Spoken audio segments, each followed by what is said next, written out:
सामवेद की प्राप्ति होती है और मकार से सामवेद की प्राप्ति होती है।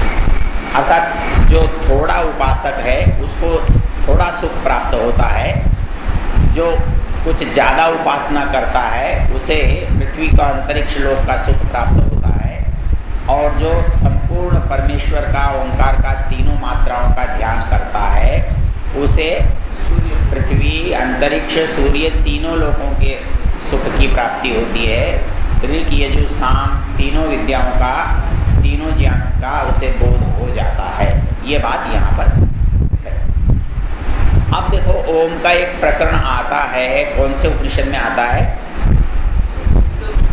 नहीं, निकालो, वो छोटा सा उपनिषद है, वैसे ही थोड़ा सा नजरों से निकाल लेते हैं ताकि आपको याद रह जाएगा। उसका नाम है कौन सा? नहीं, मांडुक्य। मांडुक्य जो उपनिषद है उसमें केवल ओंकार की व्याख्या है, और वो 2 पेज का उपनिषद है, वो इससे भी छोटा है। अब उसमें आपको ये सारा विवरण आ जाएगा तो समझ में आ जाएगा। निकालो, देखो।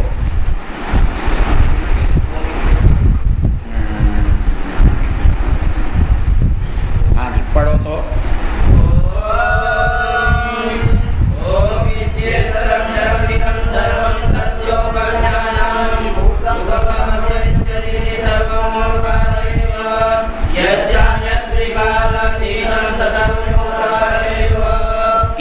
समझ में कुछ नहीं आता, मतलब ये किस अनुभव के स्तर पर जो बात कही गई है उसको समझने के लिए बहुत सारा शास्त्र इसके अंदर आ जाता है। वो यदि समझ में नहीं आया हो और वो पढ़ा नहीं हो तो इससे एकदम कुछ पकड़ में नहीं आता, लेकिन फिर भी इसका महत्व आपकी समझ में आ जाएगा। कहता है ओम इत्ते तदक्षरमिदं सर्वम तस्योपि व्याख्यानम। सवेरे मैंने इस मंत्र को बोला था। ओम जो है, क्या है ओम? अरे बोले दुनिया ओम ही है। आप कैसे समझोगे कि दुनिया ओम ही है? कहता है सारा संसार उस परमेश्वर का व्याख्यान है। व्याख्यान क्या करता है? व्याख्यान का क्या उपयोग होता है? व्याख्यान का उपयोग क्या होता है? अरे व्याख्यान शब्द का अर्थ क्या है? इसको तोड़ो, व्याख्यान शब्द को तोड़ो। अरे वाह! अरे वी उपसर्ग है कि नहीं है? तो वी के साथ ख्यान है, ख्यान प्रकथने है। ख्यान का अर्थ होता है कहना, और वी किस क्या कहता है? विशेष रूप से, विशेष प्रकार से कहना व्याख्यान है। मतलब व्याख्यान का होता है समझाना, बताना विस्तार से। तो व्याख्यानम, तो ये संसार क्या है? परमेश्वर का। तो इसमें क्या बात है? मतलब जो आदमी संसार को देखेगा वो परमेश्वर को समझ जाएगा। तो ओम इत्येतद् अक्षरम, ओम अक्षर है। इदं सर्वम तस्योपव्याख्यानम, ये तो सब उसी का विस्तार है, उसी को समझाने का तरीका है। भूतम भवत भविष्यदिति, चाहे भूत हो, भविष्य हो, वर्तमान हो, सर्वम ओंकार है। ये सब कुछ क्या है? ओंकार ही है। यच्चन्यत् त्रिकालातीतम तदप्य ओंकार है। इस दुनिया में जो था, जो है, जो होगा, जो इस सब से परे है, वो सब क्या है? अर्थात ये सब परमेश्वर का ही रूप है, इसके अतिरिक्त कुछ नहीं। सर्वम एतद् ब्रह्म, ये जो कुछ दिखाई दे रहा है ये ब्रह्म ही है। अयम आत्मा ब्रह्म, इसमें जड़ और चेतन जो है वो सब ब्रह्म है। अयम आत्मा चतुष्पाद, इस ब्रह्म के कितने पैर हैं? पाद का मतलब पैर होता है, पाद का मतलब अवस्था होता है। मतलब इस ब्रह्म की कितनी अवस्थाएं हैं? 4 स्थितियां हैं। मतलब जैसे हम मनुष्य की स्थिति होती है ना, जागृत, स्वप्न, सुषुप्ति और तुरीय। क्या होती है? क्या होती हैं ये स्थितियां? हम अभी जाग रहे हैं, ये हमारी जागृत अवस्था है। हम सो जाएंगे, ये सुषुप्ति कहाँ से हो जाएगी भाई? जागने के बाद की अवस्था कौन सी है? स्वप्न। और जब हम गहरी नींद में चले जाएंगे तो और जिसमें हमारा कुछ पता ही नहीं होगा तो तुरीय। तुरीय का मतलब, तुरीय शब्द का चौथा, तुरीयाश्रमी। तुरीयाश्रमी मतलब सन्यासी, चौथे आश्रम। तो तुरीय पादः, चौथा पाद। तुरीय का मतलब होता है चौथा। तो वो कहता है जागृत स्थान, जैसे एक मनुष्य की, एक जीव की स्थिति है, कितनी स्थितियां हैं? 4। जागृत स्थान, स्वप्न स्थान, सुषुप्ति स्थान और तुरीय स्थान। जागृत अवस्था, स्वप्न अवस्था, सुषुप्ति अवस्था और तुरीय अवस्था हम सब की होती है। तो कहता है भगवान की भी ये 4 अवस्थाएं होती हैं। मतलब जैसे सृष्टि बना रहा है, ये कौन सी अवस्था है? हाँ, मतलब वो सृष्टि का प्रलय करता है, वो कौन सी अवस्था है? वो अपने अंदर से रह जाता है, वो कौन सी अवस्था है? तो इस तरह से समझाया। यहाँ 4 अवस्थाएं मनुष्य की, वैसी ही 4 परिस्थितियां ईश्वर की। तो 4 अवस्था, जागृत, स्वप्न, सुषुप्ति। सत्यार्थ प्रकाश में कहाँ है? 9वें समोल्लास में, जहाँ विद्या विद्या बंध मोक्ष की चर्चा की है। इसको वहाँ पढ़ना, अभी उतना समय नहीं है, नहीं तो इस सारे को जोड़कर पढ़ो। मतलब जब भी ओम के बारे में बात करो तो जहाँ जहाँ ओम का संदर्भ है उन सबको मिला दो, जो उनको जोड़कर देखो, तब आपको कुछ समझ में आएगा। मतलब शाब्दिक रूप से, वैसे कुछ नहीं आएगा। अब 4 अवस्थाएं बता रहा है, पढ़ो आगे।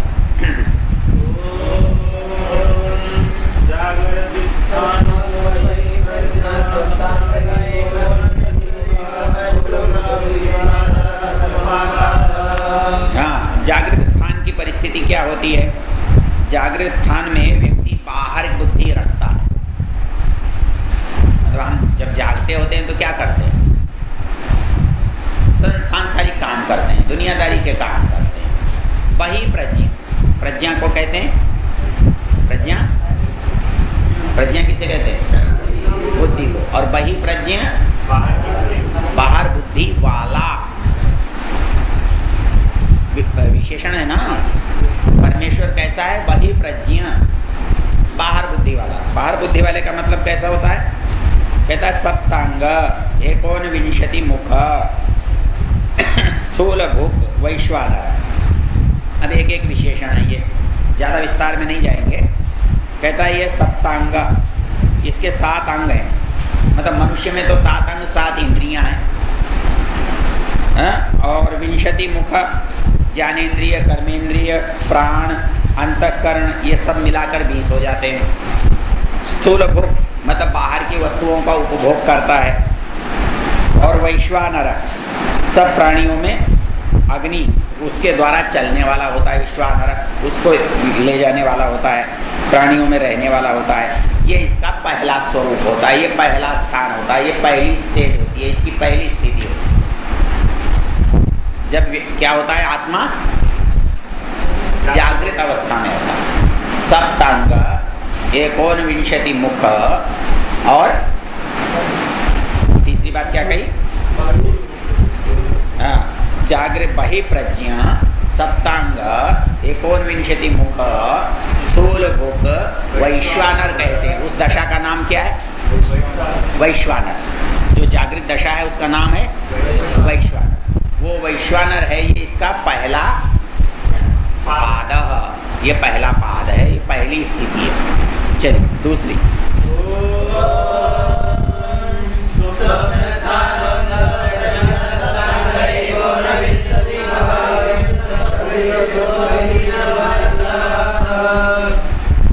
क्या पढ़ा? स्वप्न स्थान कब होता है? अंतः प्रज्ञा। बुद्धि कहाँ जाएगी? अंदर काम करेगी। प्रविविक्त भुक, प्रविविक्त भुक मतलब होता है विवेक करने वाला, केवल संस्कार से उपभोग करता है, वस्तु से नहीं। बात समझ में आई? भाई ऐसा है, तो आप एक तो भोजन कर रहे हो, 2-4 रोटी आपने खाई, एक स्वप्न में खा रहे हो, कितनी रोटी गई पेट में? तो वो संस्कार से उपभोग कर रहा है। जो स्वप्न स्थान में उपभोग तो करता है, लेकिन कैसे करता है? संस्कार से।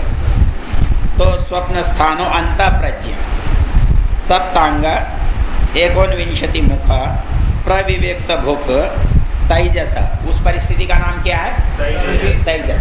पहली परिस्थिति का नाम वैश्वानर। तो जागृत अवस्था का नाम वैश्वानर और स्वप्न अवस्था का नाम तैजस। तो ये आकार उकार मकार तेजस विराट ये सब वो है। ये दूसरा पाद है। तीसरा पाद क्या है?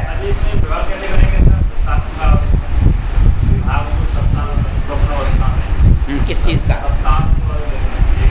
वो इसमें दिए हुए हैं, पढ़ लेना, वो देर हो जाएगी जरा। वो गिनाया है, मतलब वो हमारी इंद्रियां जो है ना, और हमारे अंतःकरण है, ज्ञानेंद्रियां हैं, कर्मेंद्रियां हैं, ये मिला करके 21 होते हैं। हाँ, एक क्या है? 19 मुख। और सप्तांग में जो 7 ज्ञानेंद्रियां हैं उनको लेकर के है। तो ये सारा विवरण इसमें सत्यव्रत जी वाले में ऊपर दिया हो, देख लें। मैं तो केवल इसलिए बचवा रहा हूँ ताकि आपके मस्तिष्क में थोड़ा सा चित्र बन जाए। चलिए,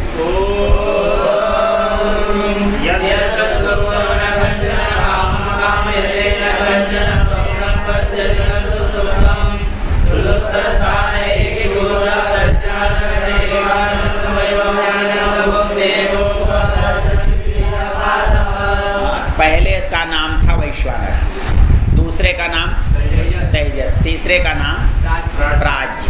मतलब ये 3 नाम हो गए जी। और ये कैसा है? सुषुप्ति की दशा का वर्णन करता है कि सुषुप्ति की दशा होती कौन सी है। यत्र सुप्तो न कंचन कामम कामयते। जहाँ सोता हुआ आदमी किसी तरह की कामना नहीं करता। कंचन कामम न कामयते न कंचन स्वप्नम पश्यति। वहाँ कोई स्वप्न भी नहीं देखता। वो सुषुप्त स्थान में होता है। तो एक ही भूत, जहाँ उसका सारा जो शक्ति और सामर्थ्य है वो केंद्रित हो जाता है। एक ही भूत। प्रज्ञान घन, मतलब वो केंद्र में स्थिर हो जाता है। आनंदमय, आनंद से युक्त होता है। आनंद भुक, आनंद का उपभोग करता है। और चेतो मुख, केवल चित्त ही उसका उपभोग का साधन होता है और नहीं। तो ऐसा जो होता है वो तीसरा कौन होता है? तेजस, प्राज्ञ होता है। चलिए,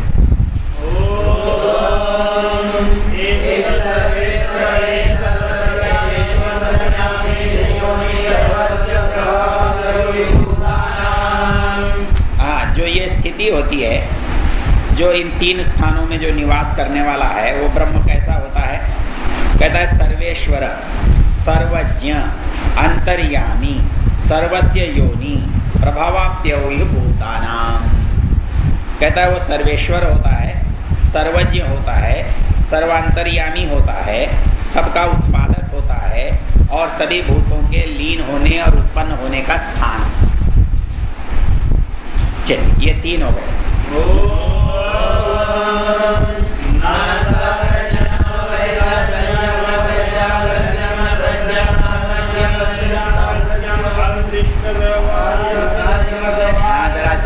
ये शुद्ध पढ़ के बताओ, ये शुद्ध पढ़ के बताओ। तो नीचे की पंक्ति है, संधि तोड़नी पड़ेगी।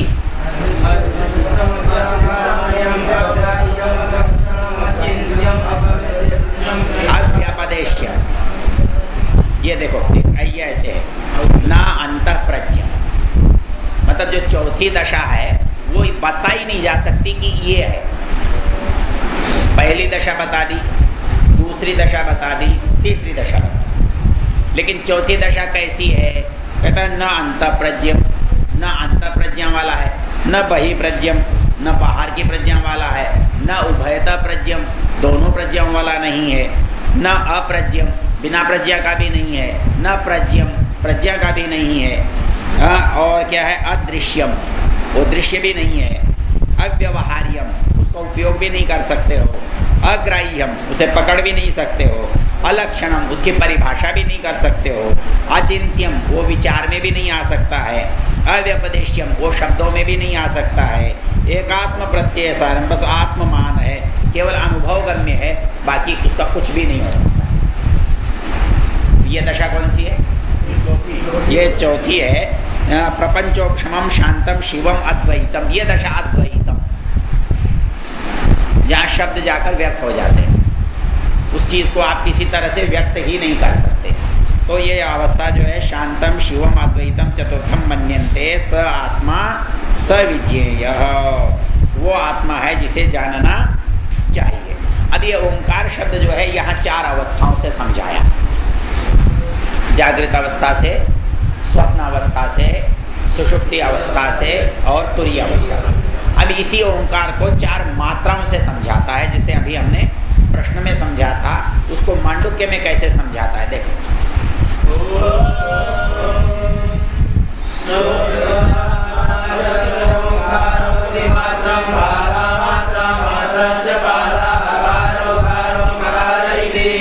कहता है ये ओंकार है, इसको 3 आपने पीछे पाद कहा ना, अवस्था कहा, उसी को मात्रा कहते हैं। जिसको मात्रा कहते हैं उसे पाद कहते हैं, जिसे पाद कहते हैं उसे मात्रा कहते हैं।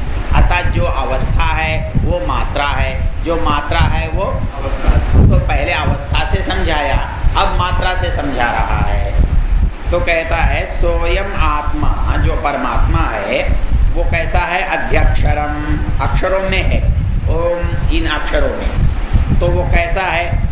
अधिमात्रम, पादा मात्रा मात्राश्च पादा, ये कैसा है? मात्राओं में रहने वाला। ये पाद ही मात्रा है, मात्रा ही पाद है। कैसे हैं?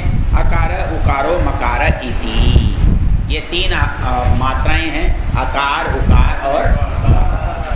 अब क्या अकार है, क्या उकार है, क्या मकार है? चलिए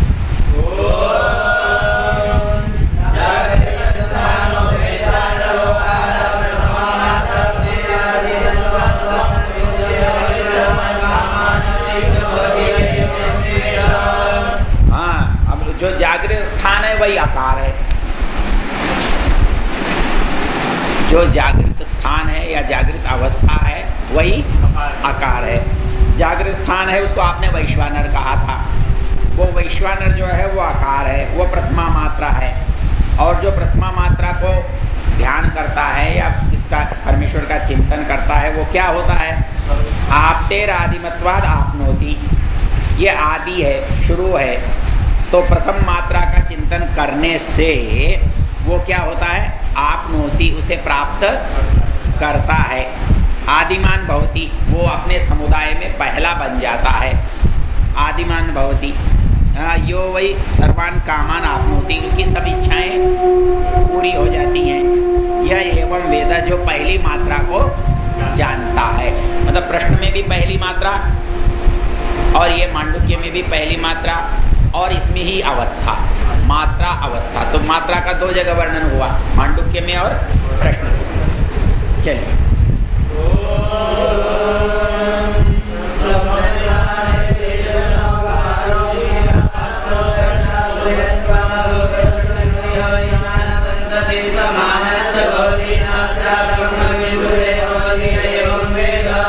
जो दूसरी मात्रा का ध्यान करता है वो स्वप्न स्थान का ध्यान करता है, वो तेजस है। और वो दूसरी मात्रा का ध्यान करने से क्या होता है? उत्कर्ष को प्राप्त होता है। और उत्कर्ष होने के कारण से वो दोनों में उत्कर्ष को प्राप्त करता है। कैसे करता है? उन्नत उठता है और ज्ञान संततिम, अपनी शिष्य परंपरा को, अपनी संतानों को आगे बढ़ाता है और समान भाव रखने वाला बन जाता है। उसके प्रति सभी सम्मान का भाव रखते हैं। न अस्य ब्रह्मविद कुले भवति, इसके घर में कोई मूर्ख पैदा नहीं होता। यह एवं वेद, जो दूसरी मात्रा का चिंतन ध्यान जप करता है। चलो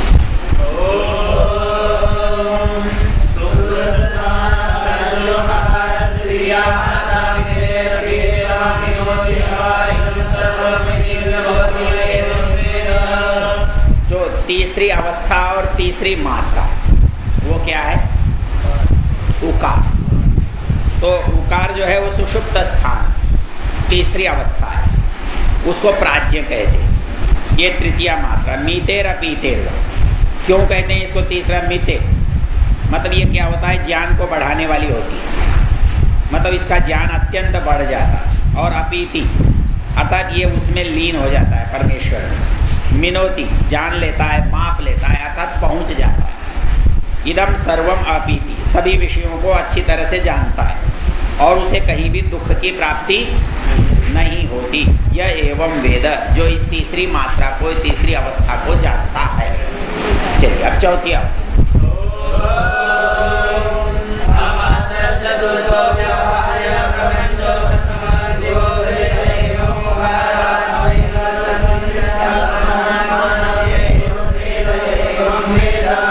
अब चौथी अवस्था कैसी होती है? बोले अमात्र, उसकी कोई नाप नहीं होती, उसका कोई वर्णन नहीं होता, उसका कोई ज्ञान नहीं कर सकता।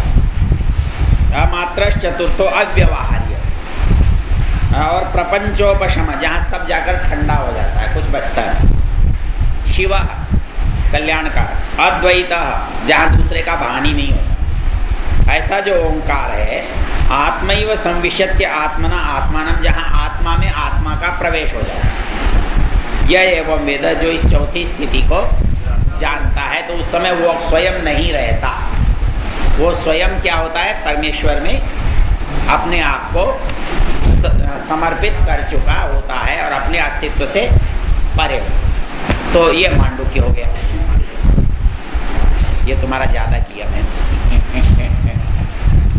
अच्छा, मैं ये क्यों करा रहा हूं? मैं ये बता रहा हूं कि ओंकार की बात कहां कहां आई है। अब निकालो श्वेताश्वतर।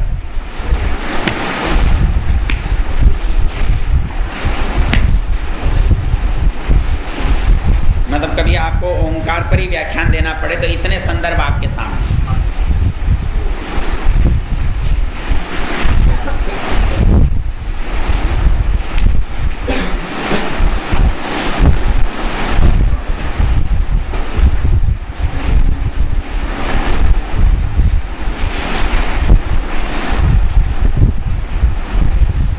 इसमें बड़ी सुंदर पंक्तियां हैं, वो मांडू उसमें भी आएंगे, मुंडक में भी आएंगे और इसमें भी है। इसका पहला प्रकरण निकालो, पहला अध्याय। पहला अध्याय और पहले अध्याय का श्लोक है। इसमें है तो कई पर बात नहीं कराएंगे। ये है 13वां और 14वां।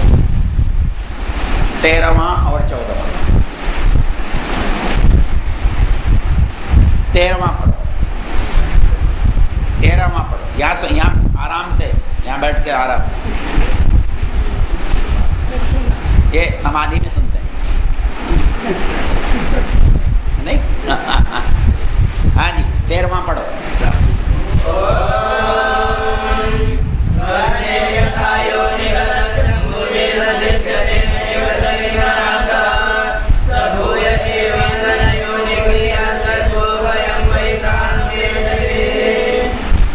अब ये कहता है कि जैसे अग्नि है, ये लकड़ियों में है कि नहीं है? है, लेकिन दिखाई देती है क्या? नहीं दिखाई देती है। वह्नेर यथा योनिगतस्य मूर्ति न दृश्यते नैव च लिंगनाश, न तो समाप्त है न दिखाई देती है, लेकिन होती कब है? भूय एवेन्धन योनिगृह्य, जब दो लकड़ियों को, अरणियों को हम मथते हैं, रगड़ते हैं, तो वो अग्नि क्या होती है? प्रकट हो जाती है। वैसे ही प्रणवेन देह में प्रणव के घर्षण से परमेश्वर की अग्नि प्रज्वलित होती है। कैसे होती है? अगले मंत्र 14 पढ़ो।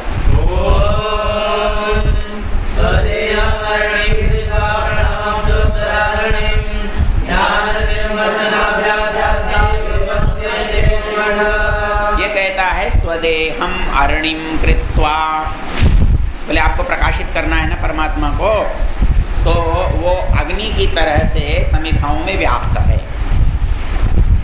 और समिधा में व्याप्त अग्नि प्रकट कैसे होती है?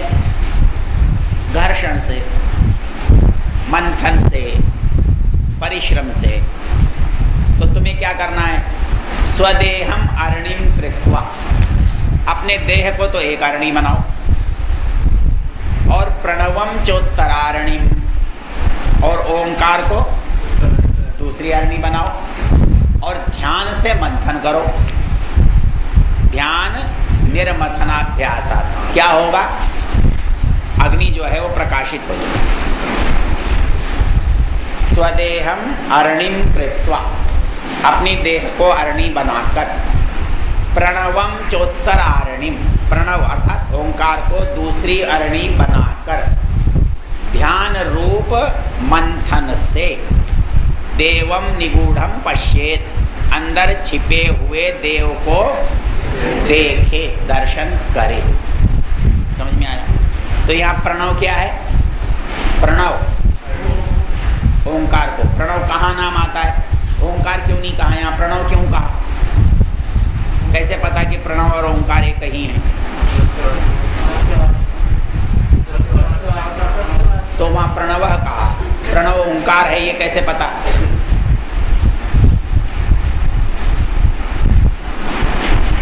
ये उसमें है छांदोग्य, वो कहता है,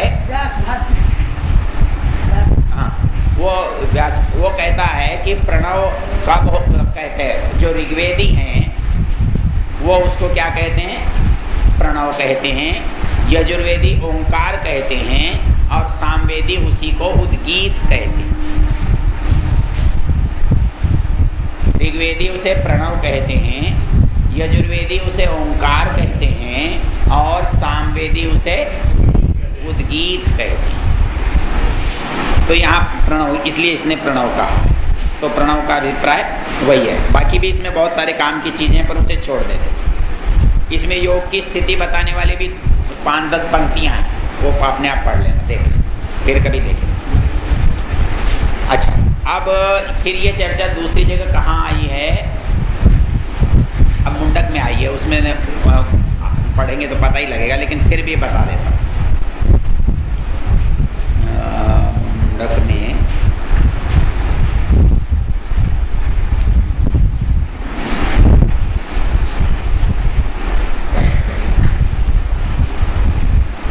मुंडक में इस बात को कहाँ है भला, कहाँ? वो ये कहता है कि भाई हमारा जो शरीर है उसको आप क्या बनाओगे, ओंकार को क्या बनाओगे, और लक्ष्य क्या बनाओगे, और किसको? अब ये है द्वितीय मुंडक में तीसरा श्लोक, तीसरा मंत्र।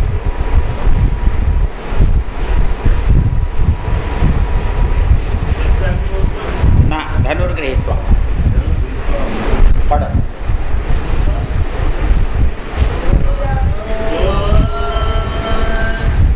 धनुर्गृहीत्वा, मुंडक 2 और मंत्र 3 और 4।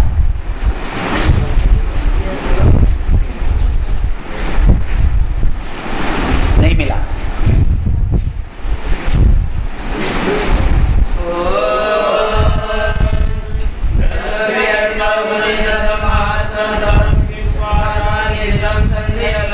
संधयित,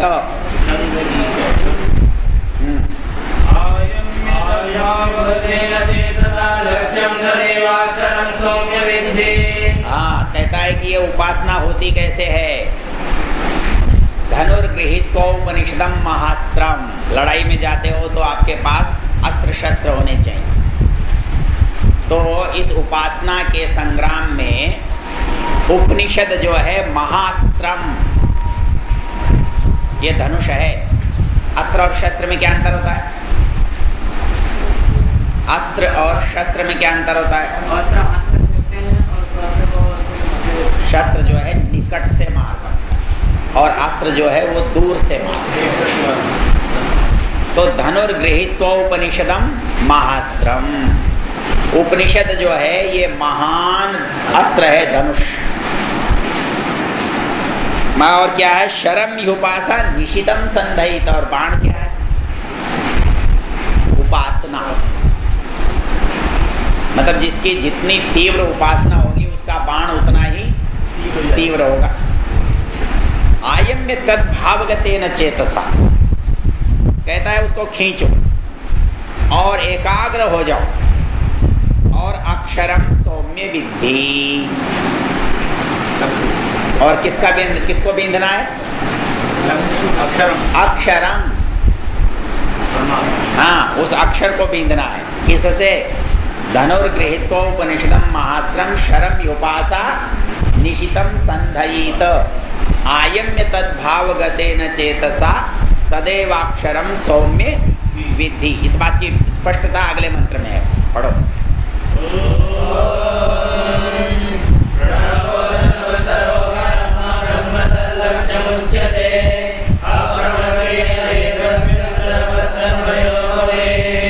हाँ, अब ये कहता है वहां धनु को कहा था, किसको? उपनिषदों में। यहाँ कहता है धनु प्रणव को, प्रणवो धनु। ओंकार क्या है? धनुष। आत्मा क्या है? शर, बाण। और ब्रह्म क्या है? लक्ष्य। धनुष है ओंकार, आत्मा है बाण, और लक्ष्य है ब्रह्म। अप्रमत्तेन वेद्धव्य, बिना किसी प्रमाद के बींध डालो। कैसे? कि शरवत तन्मयो भवे, मतलब व्यक्ति जब एकाग्र होता है तो फिर अर्जुन का क्या था? केवल लक्ष्य दिखाई देता और कुछ भी दिखाई नहीं देता। तो ये कहता है शरवत तन्मयो भवे, शर जो है वो तन्मय हो जाना चाहिए, केवल अब उसके अतिरिक्त तो कुछ आपको दिखाई न दे। इसलिए हमारे यहाँ उपासना का नियम ये है कि आदमी 24 घंटे मतलब एक ही चर्चा कर सके। आप कल्पना करके देखो, मतलब पढ़े तो ब्रह्म के विषय में पढ़े, बोले तो ब्रह्म के विषय में बोले, चिंतन करे तो ब्रह्म के विषय में करे, किसी से बातचीत करे तो उसके विषय में करे, इसके अतिरिक्त कुछ न करे। तो वो जो परिस्थिति है वो कहता है शरवत तन्मयो भव, तब वो लक्ष्य को प्राप्त कर सकता है। अच्छा, और भी कहीं पर है लेकिन उसको फिर बाद में देखेंगे। तो ये ओंकार के कितने संदर्भ हुए आपके सामने? पहला हुआ प्रश्नोपनिषद, दूसरा हुआ मांडव्य उपनिषद में, तीसरा हुआ श्वेताश्वतर में, चौथा हुआ मुंडक में, और पांचवा आपके सत्यार्थ प्रकाश में। अब पांचों को मिलाकर पढ़ो तो आपकी बात कुछ कुछ पकड़ में आ जाएगी। और एक बात बताऊं, एक बार में कुछ नहीं आएगा। और सब ग्रंथों के पढ़ने में और उपनिषद या शास्त्र के पढ़ने में क्या अंतर होता है? और कोई भी पुस्तक एक बार पढ़ोगे बेकार हो जाएगी, कोई मतलब नहीं। कोई उपन्यास था, आपने एक बार पढ़ा, फेंक दिया। लेकिन उपनिषद है, वेद है, शास्त्र है, इसको आप चाहे 1000 बार पढ़ो तब भी ये आपके लिए बेकार नहीं होगा। चाहे 1000 बार पढ़ोगे तो भी बेकार नहीं। तो इसलिए जितनी बार पढ़ोगे तब उतना विषय स्पष्ट होगा, उतना अच्छा विषय आपकी समझ में आए।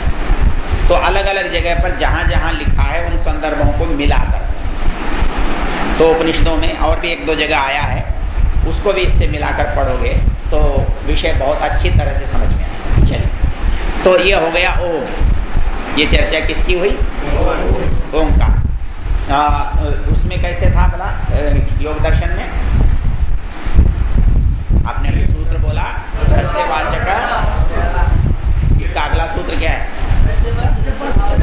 तज्जपः तदर्थ भावनम। लोग कहते हैं जप, राम राम राम राम राम राम राम राम, इसको जप नहीं कहते। ये जप नहीं है। क्यों? जप क्या होता है? तद अर्थ भावनम। नाम लो और वस्तु सामने न हो तो नाम लेना बेकार है। पकड़ में आई ना बात? अरे एक माँ अपने बच्चे का ध्यान करती है तो क्या खाली नाम जपती है क्या? उसका सारा चित्र नहीं आता क्या उसके सामने? और राम राम राम राम राम राम करके यदि राम का चरित्र सामने नहीं आया तो राम का जप बेकार है। तो इसी तरह ओम ओम ओम ओम करोगे तो ओम से मतलब क्या निकला? कुछ भी नहीं। तो ओम का जप कब होगा? तत् अर्थ। अब अर्थ क्या चीज है? अर्थ क्या है? अर्थ तो दो चीजें होती हैं अर्थ। एक अर्थ होता है जल मतलब पानी, ये हुआ अर्थ, लेकिन इस अर्थ से काम नहीं चलता। अर्थ होती है वस्तु। मैंने कहा जल लाओ, आपने कहा पानी ले लो, हो गया, मतलब तो वही है, जल का पानी तो होता ही है। लेकिन वहां पानी कहने से तो काम नहीं चलता ना, वहां क्या चाहिए? वस्तु। तो तज्जपः तत् अर्थ भावनम, उसके जो गुण हैं, स्वरूप हैं, कार्य हैं, उनका बोध। इससे क्या होगा? अगला सूत्र बोलो। तज्जपः तदर्थ भावनम, इससे आगे ना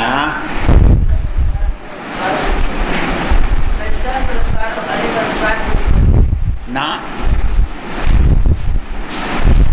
ये वो हैं जो 9 चीजें दूर होती हैं।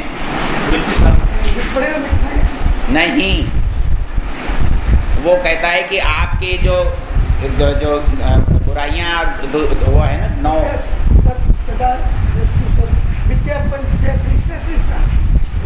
नहीं है अरति, वो क्या क्या चीज? व्याधि, स्त्यान, संशय, प्रमाद, आलस्य, भ्रांति, दर्शन, लुब्ध भूमिकत्व, जो अनवस्थ विक्षेपास्ते अंतराया, जो ये अंतराय दूर होते हैं। मतलब जब से होता क्या है, जो विघ्न हैं, जो बाधाएं हैं, वो दूर हटती है। और वो विघ्न बाधाएं उस सूत्र में गिनाई हुई है। मतलब जप करने से विघ्न दूर होते हैं।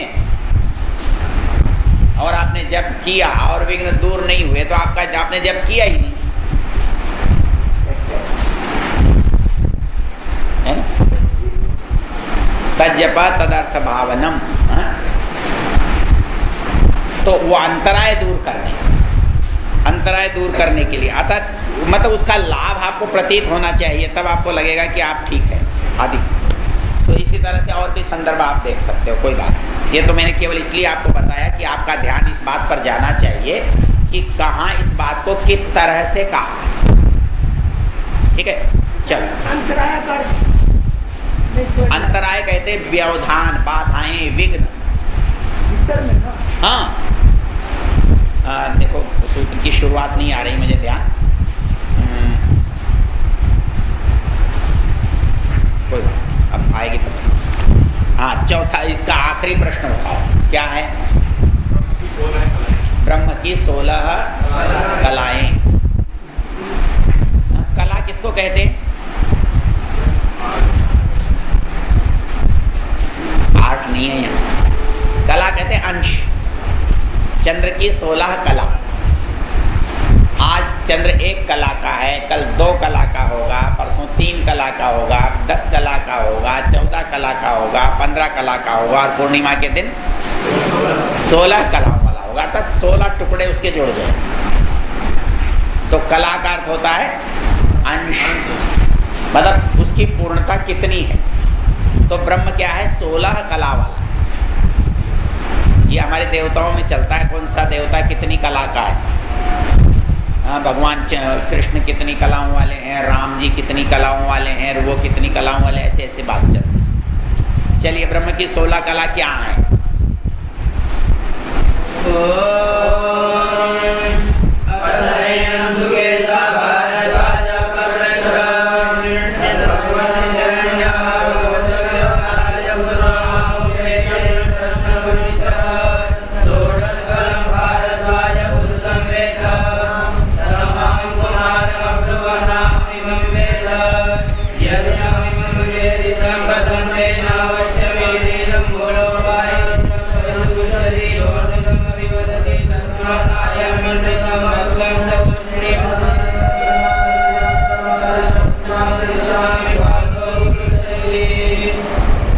अब ये कह रहा है कि 16 कला वाला पुरुष कौन सा है, और ये प्रश्न पूछते हुए वो एक कहानी बता रहा है। और वो कहानी ये है और ये उपनिषद में आगे दूसरी जगह आई हुई है कि एक समय हिरण्यनाभ नामक कौशल देश का जो राजकुमार था वो मेरे पास आया और उसने पूछा 16 कलाओं वाले पुरुष को तुम जानते हो? तो इसने कहा मैं तो नहीं जानता। क्यों? यदि मैं जानता हुआ नहीं जानता कहता तो झूठ बोलने का अपराधी होता, और झूठ बोलने से क्या होता है? समूलो व एष परिशिष्यति यो अनृतम वदति। जो झूठ बोलता है वो जड़ से सूख जाता है, नष्ट हो जाता है। तस्मात् नाहम अनृतम वक्तुम, इसलिए मैं झूठ बोल नहीं सकता था। तो वह तूष्णी चुप होकर के चला गया। बोले तुझे आता ही नहीं तो अब अगले की बात क्या करनी है? तो मैं आपसे ये पूछने आया हूँ कि 16 कला वाला पुरुष कौन सा है? ये पिप्पलाद से किसने पूछा? सुकेशा भारद्वाज। इसने पूछा कि मेरे साथ ऐसी ऐसी घटना घटी थी और मुझे ये मालूम नहीं है कि 16 कला वाला पुरुष कौन होता है। मैं आपसे जानना चाहता हूँ कि 16 कला वाला पुरुष कौन है। तस्मै स होवाच, उसको उस पिप्पलाद ऋषि ने उत्तर दिया, यही अंतः शरीरे सौम्य स पुरुषो यस्मिन् नेता षोडश कला प्रभवन्ति। कहता है इसी शरीर के अंदर, अंतः शरीरे, वो पुरुष है जिसके अंदर ये 16 कलाएं होती हैं।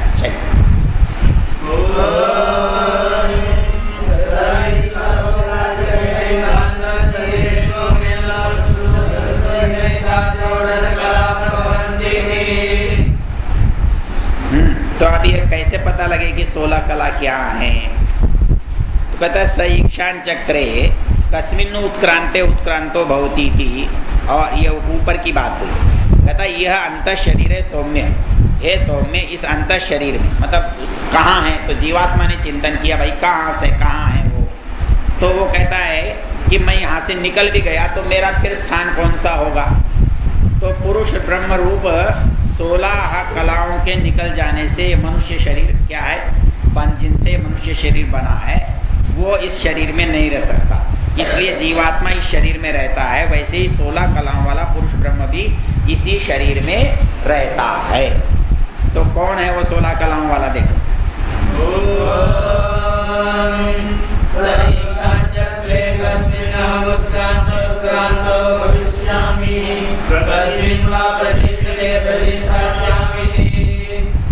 ये मैंने अभी जो बताया वो ये कहता है कि ब्रह्म की अगर पुरुष रूप में कल्पना करें तो पुरुष रूप ब्रह्म की 16 कलाओं से मनुष्य शरीर बना है।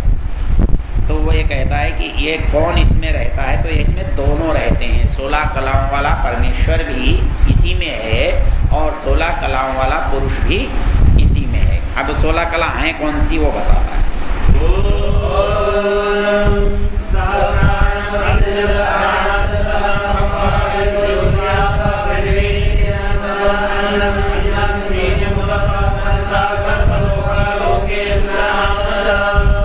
ये है 16 कलाएं।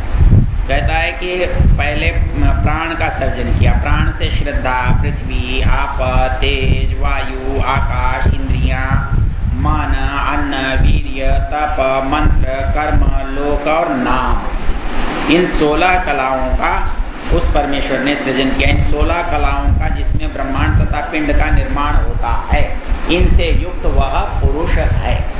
तो ये 16 कलाओं के नाम गिना दिए कौन कौन से। चल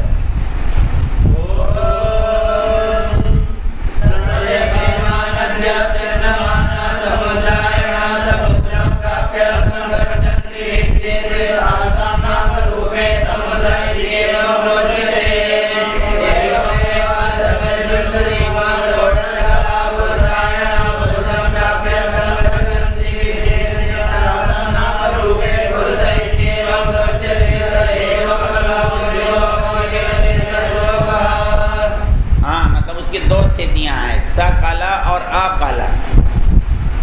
जहाँ कलाएं प्रकट होती हैं वो सकल, समस्त कलाओं से युक्त, और अकल जिसमें ये सब लीन हो जाती हैं और वो बिना कलाओं का दिखता है तो अकल। तो वो कैसा होता है? यथेमा नद्य चंद्रमाना समुद्रायणा। समुद्रायणा मतलब समुद्र की इच्छा करने वाली। ये नदियां कैसे हैं? समुद्र की ओर इच्छा करती हुई प्राप्त करने की दौड़ती। और समुद्र में जाकर क्या होता है? अस्तम गच्छन्ति। तो वैसे ही भिद्यते तासाम नाम रूपे, नाम और रूप उन दोनों के नदियों के नष्ट हो जाते हैं। समुद्र में मिलने के बाद कौन गंगा और कौन यमुना, कोई नाम नहीं रहता। एवं एवास्य परिदृष्टु रिमा षोडश कला। इसी तरह ये 16 कलाएं जब उससे बाहर होती हैं ना, तो ये कला है। लेकिन ये जब कलाएं उसके अंदर मिल जाती हैं तो तब कुछ कला वाला नहीं रहती। तो पुरुषायणा पुरुषम प्राप्य, उस परमेश्वर की इच्छा करती हुई जब वहाँ प्राप्त हो जाती हैं, विद्यते चासाम नाम रूपे पुरुष इत्येवं प्रोच्यते, वहाँ केवल पुरुष रहता है, उसकी विशेषता नहीं रहती। और वो बिल्कुल केवल कैसा हो जाता है? अकलो अमृतो भवति, वो बिना कलाओं का अमृतमय बन जाता है, केवल पुरुष मात्र बचता है बिना किसी विशेषण के। तो उससे बाहर जो कुछ आप देख रहे हो ये उसकी कला हैं, और ये जब उसमें सिमट जाती हैं तो वो केवल पुरुष मात्र कलाओं से रहित होता है। चलो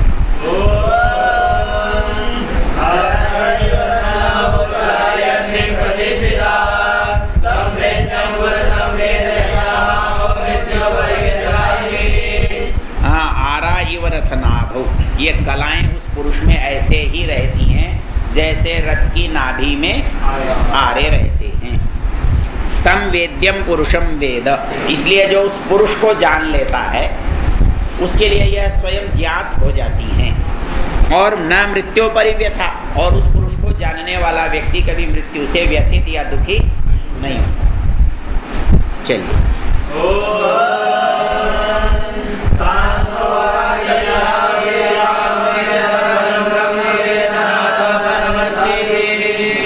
हाँ, ऋषि ने कहा देखो भाई तुमने 6 प्रश्न किए ना 6 व्यक्तियों ने, अब इससे ज्यादा मुझे नहीं आता, पर मैं इतना ही जानता था। वो कहते हैं तान होवाच एतावदेव अहम, मैं इतना ही जानता था। अतः परम ब्रह्म वेद, जो मैं जानता था वो मैंने तुमको कह दिया है। न अतः परम अस्ति, और भैया इसके बाद कुछ है भी नहीं जो कहा जाए, मैं इतना ही जानता था जो मैंने बता दिया। और रही बात और बताने की, और कुछ है नहीं तो बताऊं कहाँ से, वो बताने लायक भी कुछ नहीं है। कहने का तरीका कितना सुंदर है। चलिए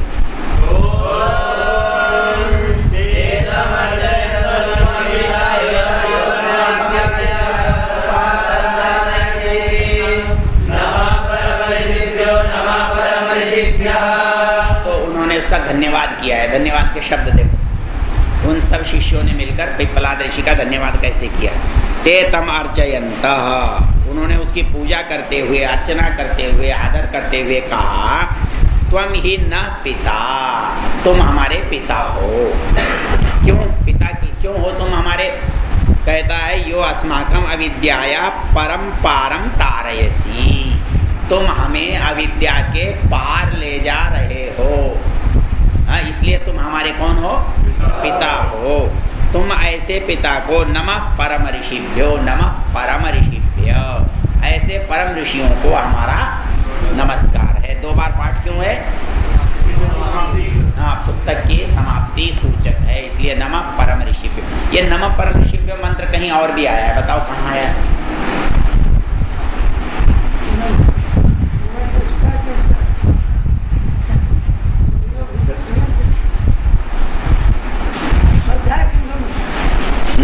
तो वेद में स्वाध्याय संध्या में तो लिया हुआ है।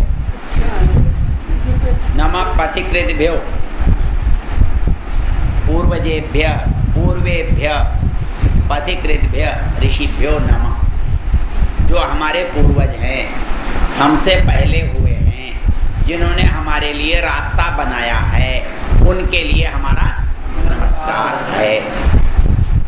नमः पूर्वेभ्यो पूर्वजेभ्यो पथिकृतभ्य, पथिकृतभ्य, जिन्होंने हमारे लिए रास्ता बनाकर छोड़ा है जिससे हम चले। तो ये कितने सवाल हो गए आपके? 6। उपनिषद कितने हो गए? 6। और वो तो 6 गए। हम मांडव के 5 तो पूरा ही दिया।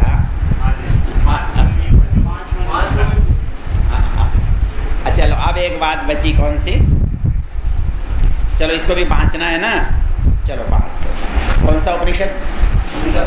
अभी तो है ना समय। मुंडक उपनिषद। मुंडक उपनिषद में कितने प्रकरण हैं बताओ? मुंडक उपनिषद का जो विभाजन है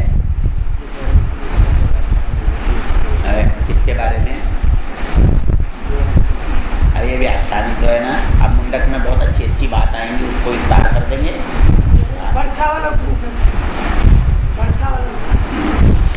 हाँ, कहते अलग से व्याख्यान द्वारा इसमें बहुत सारी बातें व्याख्यान में आ जाएंगी, आप सोच चिंता मत करो। देखो मुंडक उपनिषद जो है ना ये भी बहुत अच्छा है। इसमें विभाजन जो है वो कैसे है? मुंडक के नाम से। अपन ने देखा कहीं विभाजन अध्याय के नाम से था, कहीं वल्ली के नाम से था, कहीं खंड के नाम से था, कहीं उल्लास के नाम से, और सत्यार्थ प्रकाश में समुल्लास के नाम से। तो इसमें कैसे हैं? मुंडक के नाम से। तो इसमें कितने मुंडक हैं? 2 मुंडक हैं। और 2 मुंडक में एक एक मुंडक में कितने कितने खंड हैं? 3 मुंडक हैं और द्वितीय में 2 द्वितीय मुंडक, द्वितीय खंड और इसमें तृतीय मुंडक, द्वितीय खंड। इसका मतलब मुंडक हैं 3 और खंड एक एक मुंडक में हैं 2। और कुल मिलाकर कितने खंड हुए? 6। अच्छा, इसका विस्तार एक बार उससे लेंगे, क्रम बाद में लेंगे। इसमें जो महत्वपूर्ण अंश है ना, जो महत्वपूर्ण का मतलब जो हमको ज़्यादा परिचित हैं या जिनसे हम जुड़े हुए हैं, उनको पहले लेते हैं। तो देखो एक था इसमें कि मैंने आपको समझाया था क्या पहले दिन, क्षर अक्षर। क्षर और क्या मतलब था? क्षर और अक्षर। क्षर क्या? ये संसार। और अक्षर इसी का दूसरा नाम क्या था? परा, अपरा। तो अपरा विद्या तो संसार वाली विद्या, और परा विद्या परमेश्वर वाली विद्या। और इसका तीसरा नाम था विद्या और अविद्या। तुम तो विद्वान हो गए। विद्या मतलब परा विद्या और अविद्या मतलब अपरा विद्या। इसमें परापरा में गड़बड़ हो जाती है, कहीं कोई बड़ा होता है, कहीं कोई बड़ा होता है। जैसे क्षर और अक्षर में अक्षर बड़ा है, वहाँ अ है लेकिन अक्षर बड़ा है, और परा और अपरा में परा बड़ा है, यहाँ अ वाला छोटा है। तो परा अपरा, क्षर अक्षर, विद्या अविद्या, ये क्या होता है? पारिभाषिक शब्द होते हैं। इनको यदि आप समझ लोगे, इनका अर्थ जान लोगे, तो फिर शास्त्र कठिन नहीं लगेगा। ठीक है ना? वही शब्द आएंगे तो उनका अर्थ आपको आसानी से समझ में आ जाएगा। तो परा और अपरा विद्या क्या बताई थी? तत्र परा ऋग्वेदो यजुर्वेद सामवेदो अथर्ववेद शिक्षा कल्पो व्याकरणम निरुक्तम छंदो ज्योतिषमिति। और परा यया तत् अक्षरम अधिगम्यते, जिससे इस संसार का बोध होता हो, सुख मिलता हो, हाँ, इसका परिश्रम सफल होता हो, वो विद्या अपरा विद्या। और जिससे परमेश्वर की प्राप्ति होती हो वो विद्या परा। एक तो ये बात। दूसरा, इसमें एक प्रकरण और बताना है।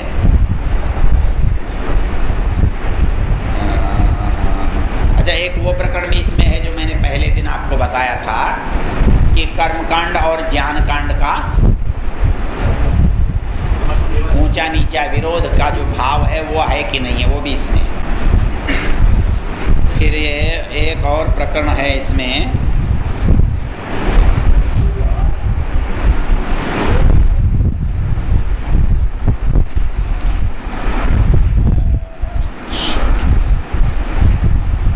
ये धनुर्गृहीत्वा वाला मैंने आपको करा ही दिया। और एक है मंत्र बहुत प्रसिद्ध है, ऋग्वेद में भी है और अपने सिद्धांत का ज्ञापक और पोषक है। कौन सा? हाँ, द्वा सुपर्णा। किस किस को याद है? याद नहीं है? द्वा सुपर्णा समानं वृक्षं तयोरन्यः अनश्नन्न्यो। आधा आधा बोलोगे, पूरा नहीं बोलोगे। मैं बोलता हूँ तो उसका अगला तो बोल देंगे और पूरा मंत्र नहीं, पूरा दोहरा।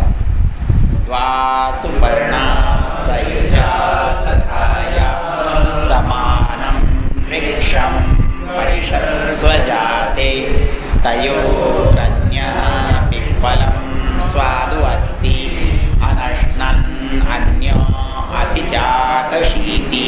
इसका अर्थ कौन बताए? हाँ जी बताओ। शाबाश, सिर लगेगा ऊपर चीज। हाँ, एक वृक्ष पर दो पक्षी बैठे हुए। हाँ, दो पक्षी को है, एक आत्मा है, एक परमात्मा। और एक मीठे मीठे फल खाता है और एक बैठा रहता है। बड़ा बुद्धू है, खाली बैठा रहता है, खाली बैठा रहता है, कोई काम नहीं करता। वो बैठा क्यों रहता है? फालतू है, वैसे ही बैठा रहता है। बहुत सुंदर। द्वा सुपर। अच्छा, यहाँ बहुत अच्छा, ये त्रैतवाद के सिद्धांत का सबसे पोषक मंत्र है। मतलब दुनिया में तीन ही चीजें हैं, ये हमारा सिद्धांत है। इसको क्या कहते हैं? त्रैतवाद। मतलब तीन को कहना। अब तीन कौन? तो है द्वा सुपर्णा, दो तो है सुपर्ण। अब ये दो है तो इन दोनों के संबंध क्या है? दोनों का पारस्परिक संबंध कैसा? सयुजा सखाया समानं वृक्षं परिषस्व जाते, ये दोनों के संबंध है। सयुजा, सयुजा मतलब अरे कभी अलग नहीं होते, कभी अलग नहीं होते, एक दूसरे से मिले जुले रहते, एक दूसरे के अंदर व्याप्त रहते, मतलब कभी भी एक क्षण के लिए भी पृथक नहीं होते। सयुजा। अब रहने को तो पड़ोसी भी पास में रहता है पर बहुत सालों से झगड़ा चल रहा है। पड़ोसी तो पास में ही रहता है ना। घर में भी कोई व्यक्ति होता है कि कई दिनों से अरे भाई साहब से बुलाओ, बोले मेरी तो बोलचाल ही बंद है। तो भगवान से भी कुछ ऐसा है क्या? कहता नहीं। वहां संबंध क्या है? सखाया। सखा कहते हैं, सखा मित्र को कहते हैं। सखा को मित्र को क्यों कहते हैं? समानम क्या? समानम क्या? अरे ख क्या है? ख समानम ख्यानम, समान विचार वाले होते हैं, इसलिए वो सखा होते हैं, जिनका ख्याल समान रहता है। सखाय, वो सखा हैं, मित्र हैं और प्रेमी हैं। और क्या है? समानम वृक्षम परिषस्व जाति। ये भी कमाल है, इसमें एक एक शब्द देखोगे ना तो अद्भुत है। वृक्ष पर तो सारे पक्षी बैठते हैं, लेकिन ये परिषस्व जाते नहीं है। समझ में आई बात? ये पक्षी वृक्ष पर बैठते हैं लेकिन वो परिषस्व जाते नहीं है। क्यों भाई? परिष्वजन किसे कहते हैं? आलिंगन। मतलब ये जो वृक्ष पर तो पक्षी रहते हैं, बैठे हैं, उड़ के चले जाते हैं, निकटता नहीं है उनकी। लेकिन यहाँ प्रकृति से पुरुष और परमेश्वर की निकटता द्योतित होती है। कैसी, कितनी निकटता? बोले बहुत निकटता। परिशस्व जाते, एक दूसरे से आलिंगनबद्ध हैं, गले मिले हुए हैं। यहाँ दो आदमी भी गले मिलते हैं तो इतने निकट नहीं होते जितने प्रकृति और पुरुष जो है निकट है। भाई हम तो किसी से गले मिलेंगे तो बाहर बाहर से ही तो मिलेंगे, हाँ, लेकिन पानी को दूध में गले मिलाओ तो कैसे मिलता है? तो परमेश्वर प्रकृति से गले कैसे मिलता है? प्रकृति अलग थोड़ी रहती है उससे। तो उसके लिए प्रयोग किया है परिशस्व जाते, अत्यंत निकट। तो यहाँ वृक्ष शब्द का है। वृक्ष किसे कहते हैं? वृक्ष किसे कहते हैं भाई? पेड़ को कहते हैं। वृक्ष को वृक्ष क्यों कहते हैं? वृक्ष को वृक्ष क्यों कहते हैं? वृक्ष कहते हैं काटना। वृक्ष धातु है वृक्षोणोति, काटता है। और पेड़ क्या होता है? काटने से बढ़ता है, काटने से बढ़ता है, इसलिए इसको वृक्ष कहते हैं। इसके लिए एक बहुत अच्छी कविता उनकी है जिन्होंने संगरिया स्थापित किया था। वृक्ष कट कट कर बढ़ा है, वृक्ष कट कट कर बढ़ा है। तो वृक्ष को काटते हैं तो वो फिर बढ़ जाता। तो ये संसार क्या है? वृक्ष। निरुक्तकार वृक्ष किसी और को कहता है, बताओ किसको कहता है? निरुक्तकार वृक्ष किसको कहता है? वृक्षम शरीरम, वृक्षम शरीरम, इस शरीर को भी वृक्ष है। तो ईश्वर और जीव दोनों कहाँ पर है? वृक्षम, वृक्ष पर है, चाहे प्रकृति में कहो या शरीर में कहो, दोनों। तो आप मंत्र को देखो, द्वा मतलब दो, सुपर्णा। आपको क्या लगता है? ये दुनिया बेकार है, ये दुनिया दुख है, ये दुनिया सड़ी हुई है? बोले ना, कहता है सुपर्णा। ये दोनों है ना, कोई मामूली नहीं है, सुंदर है बहुत। शब्दावली देखो, सुपर्ण है और मित्र हैं और एक ही घर में रह रहे हैं। तो द्वा सुपर्णा सयुजा सखाया समानम वृक्षम परिशस्व जाते, ये तो समानता है दोनों की। दोनों सुंदर हैं, दोनों मित्र हैं, दोनों एक ही जगह रहते हैं, ये समानता है। अंतर क्या है? अंतर क्या है? बोलो। तयोर अन्य पिप्पलम स्वादवत्ती, और दूसरा क्या करता है? अननश्नन अन्य अभिचाक्षिति। भाई इतना अंतर है। एक उसका उपभोग करता है और दूसरा दृष्टा बनकर बैठा है, ये दोनों में अंतर है। जीव से परमात्मा किस अर्थ में भिन्न है? जीव संसार में भोगता है और ईश्वर संसार में दृष्टा है। तो एक भोक्ता और दृष्टा, ये तो हुआ चेतन। तो भोग्य तो सदा जड़ होता है। भाई एक ने रोटी बनाई, एक ने रोटी खाई, रोटी क्या? जड़। वो चेतन होती तो मुश्किल हो जाता ना, इसलिए मांस वांस चलता नहीं। तो दोबारा देखो, द्वा सुपर्णा सयुजा सखाया समानम वृक्षम परिशस्व जाते तयोर अन्य पिप्पलम स्वादु अत्ति अनश्नन अन्य अभिचाकशीति। तो ये कहता है तयोर अन्य, तयो मतलब दोनों में से। कौन सी व्यक्ति, कौन सा वचन? हाँ, सप्तमी विभक्ति द्विवचन। तयो उन दोनों में से।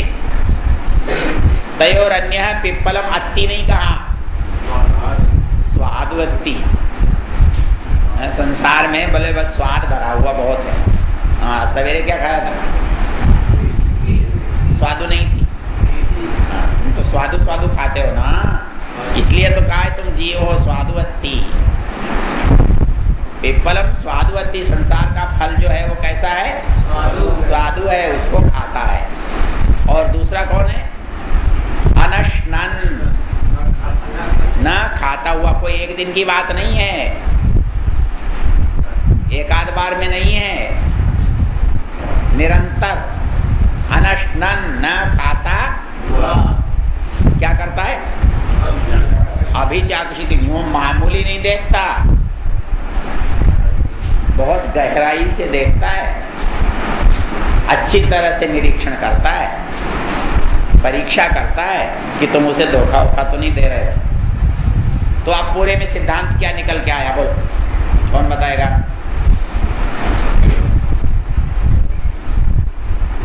सारे नीचे देखने लगे, बड़े भले आदमी। नीचे क्या देखता है? खड़ा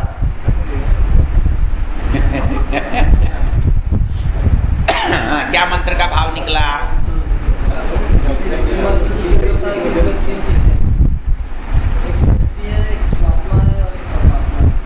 कौन कौन क्या कैसे हुआ?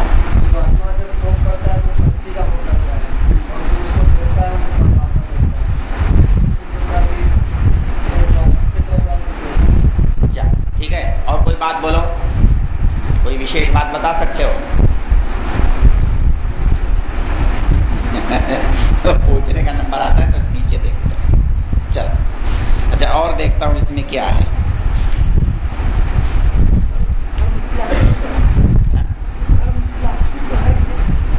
अब देख लो क्या लिख रहा है, मुझे क्या पता। ये कहता है अनश्नन अन्य अभिचाकशीति। अभिचाकशीति तो कोई फोकट में तो देख नहीं रहा है, किसी उद्देश्य से तो देख ही रहा है ना। तो उद्देश्य जो है वो आप वाला हो सकता है। अच्छा, अब इसमें चल बड़े काम की चीज है। एक प्रकरण इसमें है, यथोर्णनाभि, याद है? यथोर्णनाभि सृजते गृह्णते च यथा पृथिव्याम् औषधयः संभवन्ति यथा सतः पुरुषात् केशलोमानि तथाक्षरात् संभवति है विश्वम। बताओ इसका क्या मतलब? सारा वेदांत इस पर टिका हुआ। कहता है कि ये संसार उस ब्रह्म में से निकलता है और ब्रह्म में लीन हो जाता है। लेकिन ब्रह्म संसार का कैसा कारण है?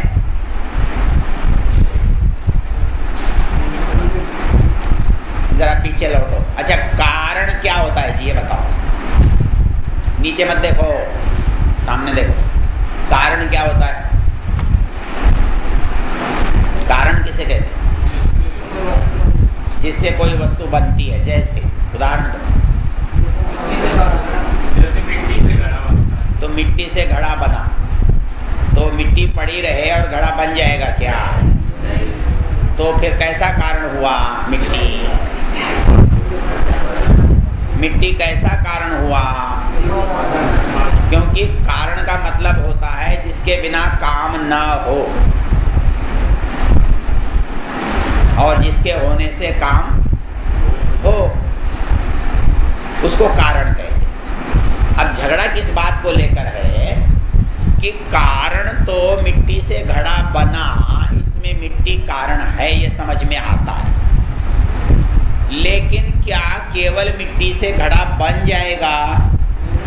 क्या चाहिए? वो कहता है पानी से। इस मिट्टी में बहुत पानी पड़ा है, घड़ा बन जाएगा? बनाने वाला चाहिए। अब सोचकर बताओ कि कारण कितनी तरह के हुए? भाई मिट्टी न हो तो घड़ा नहीं बन सकता, कुम्हार न हो तो घड़ा नहीं बन सकता, चाक, पानी, गधा, सुई ये सब न हो तो भी घड़ा नहीं बन सकता। तो इसका मतलब अलग अलग देखो, मिट्टी एक कारण, कुम्हार दूसरा कारण और उपकरण जो है वो तो कारण कितने हुए? इनका नाम बोलो तो।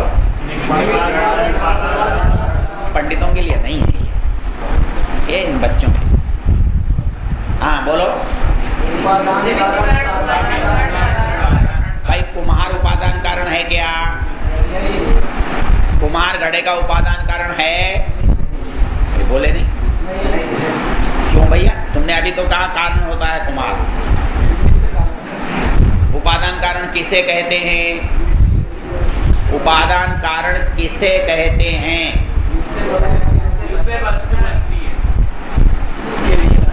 ऐसे समझाओ जैसे मेरे जैसा अनाड़ी आदमी भी समझ ले। क्या कुछ गलत बोला क्या मैंने? मैंने कुछ गलत तो नहीं बोला ना? ठीक बोला ना? अरे हाँ क्यों नहीं करता? हाँ नहीं करता। मतलब ऐसा है जो सामान्य आदमी भी समझे। तो कुम्हार कैसा कारण है? और मिट्टी जिसके बिना वस्तु के घड़ा न बने, वो वस्तु उसका उपादान कारण है। बनाने वाला उसका निमित्त कारण है। और बनाने के साधन, मतलब किसी भी काम में तीन बात होती है। अब एक कपड़ा है, कपड़े में उपादान कारण क्या?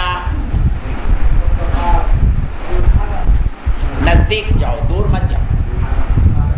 धागा, मतलब धागे के बिना कपड़ा नहीं बन सकता, और धागा कपड़े से कभी अलग नहीं हो सकता। मतलब कुम्हार घड़ा बना के घड़े में नहीं रहता।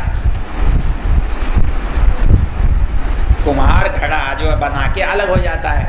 तो निमित्त जो है वो कभी कार्य में शामिल नहीं होता, कार्य करता है, अलग हो जाता है। तो वैसे ही और उपादान जो है वो कभी कार्य से अलग नहीं होता। सूत से कपड़ा बनता है तो सूत को कभी भी कपड़े से नहीं किया जा सकता। ये पहचान है बड़ी सीधी। लोग कहते हैं भगवान जो है संसार का उपादान कारण है। क्या ये बात ठीक है? क्यों? भाई संसार कार्य है, संसार घड़ा है। वो कहते हैं कि ये घड़ा जो बना है वो ब्रह्म से बना है। आपका क्या ख्याल है?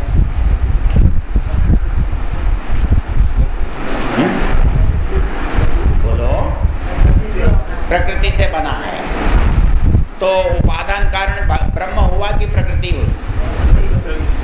तो आपके हिसाब से प्रकृति उपादान कारण है, ब्रह्म निमित्त कारण है, और देश काल दिशा सूत्र गधा ये सब साधारण कारण है। बात समझ में आ गई? अब ये क्या कहते हैं? नहीं, ऐसा नहीं है। जैसे एक मकड़ी अपने अंदर से जाला निकालती है और अपने अंदर जाले को समेट लेती है, वैसे ही ब्रह्म संसार को अपने अंदर से निकालता है और प्रलय में अपने अंदर समेट लेता है। इसमें आपको क्या आपत्ति है?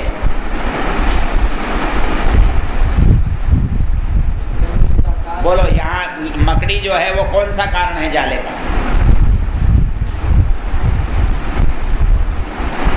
भाई मकड़ी के बिना तो जाला नहीं बन सकता।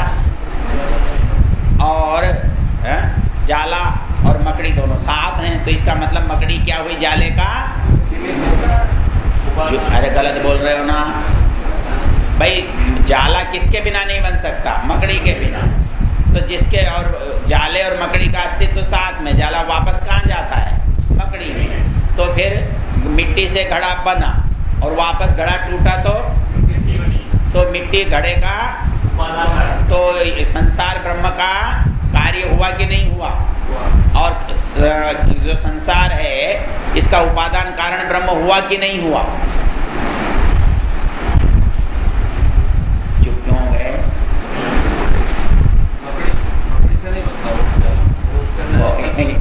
आपकी बात नहीं है, मैं कोई आपको बताने थोड़ी बैठा। हाँ जी, क्या हुआ फिर? अरे कुछ जोर लगाओ। क्या हुआ? झगड़ा क्या हुआ? परेशानी क्या है?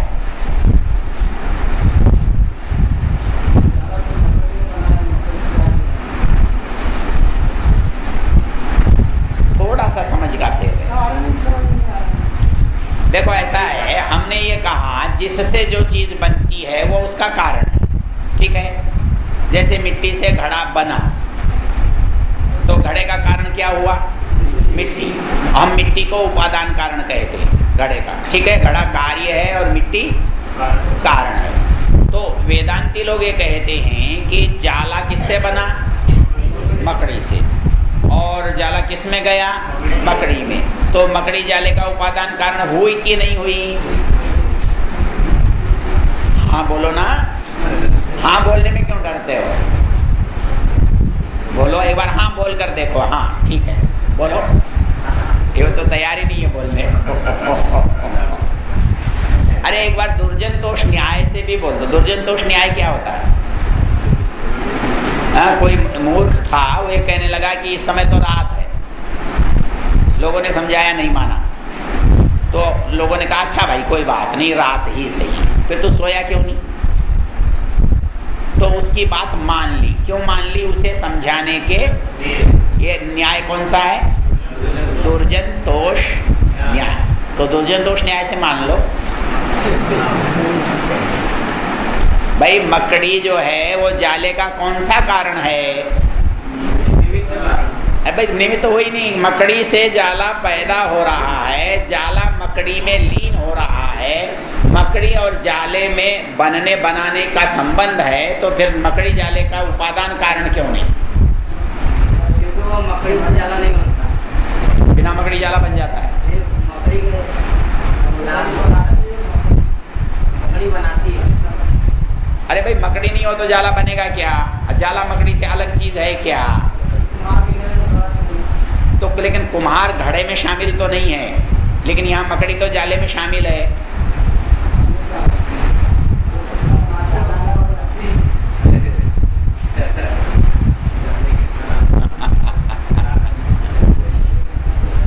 अच्छा देखो, इसका उत्तर ये है, इसको यो समझो।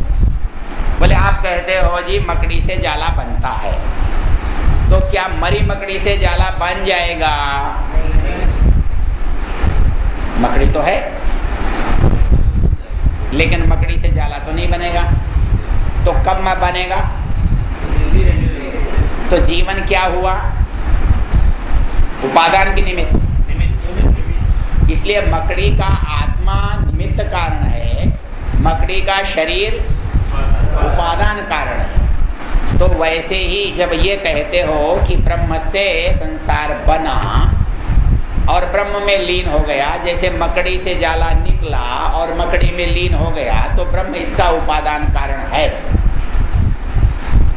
लेकिन मुश्किल क्या होती है कि निमित्त कारण के गुण कार्य में नहीं आते, लेकिन उपादान कारण के गुण कार्य में आते। सोने का कुंडल बनने के बाद भी सोने का रहेगा। मिट्टी का घड़ा बनने के बाद भी मिट्टी ही रहेगा। तो क्या भगवान संसार बनने के बाद भी भगवान रहेगा कि नहीं रहेगा? तो रहेगा तो संसार चेतन होना चाहिए। भाई उपादान कारण के गुण कार्य में आते हैं। यदि ब्रह्म संसार का उपादान कारण है तो यह संसार चेतन होना चाहिए या ब्रह्म जड़ हो जाना चाहिए। दोनों में से कोई भी बात हो जाए।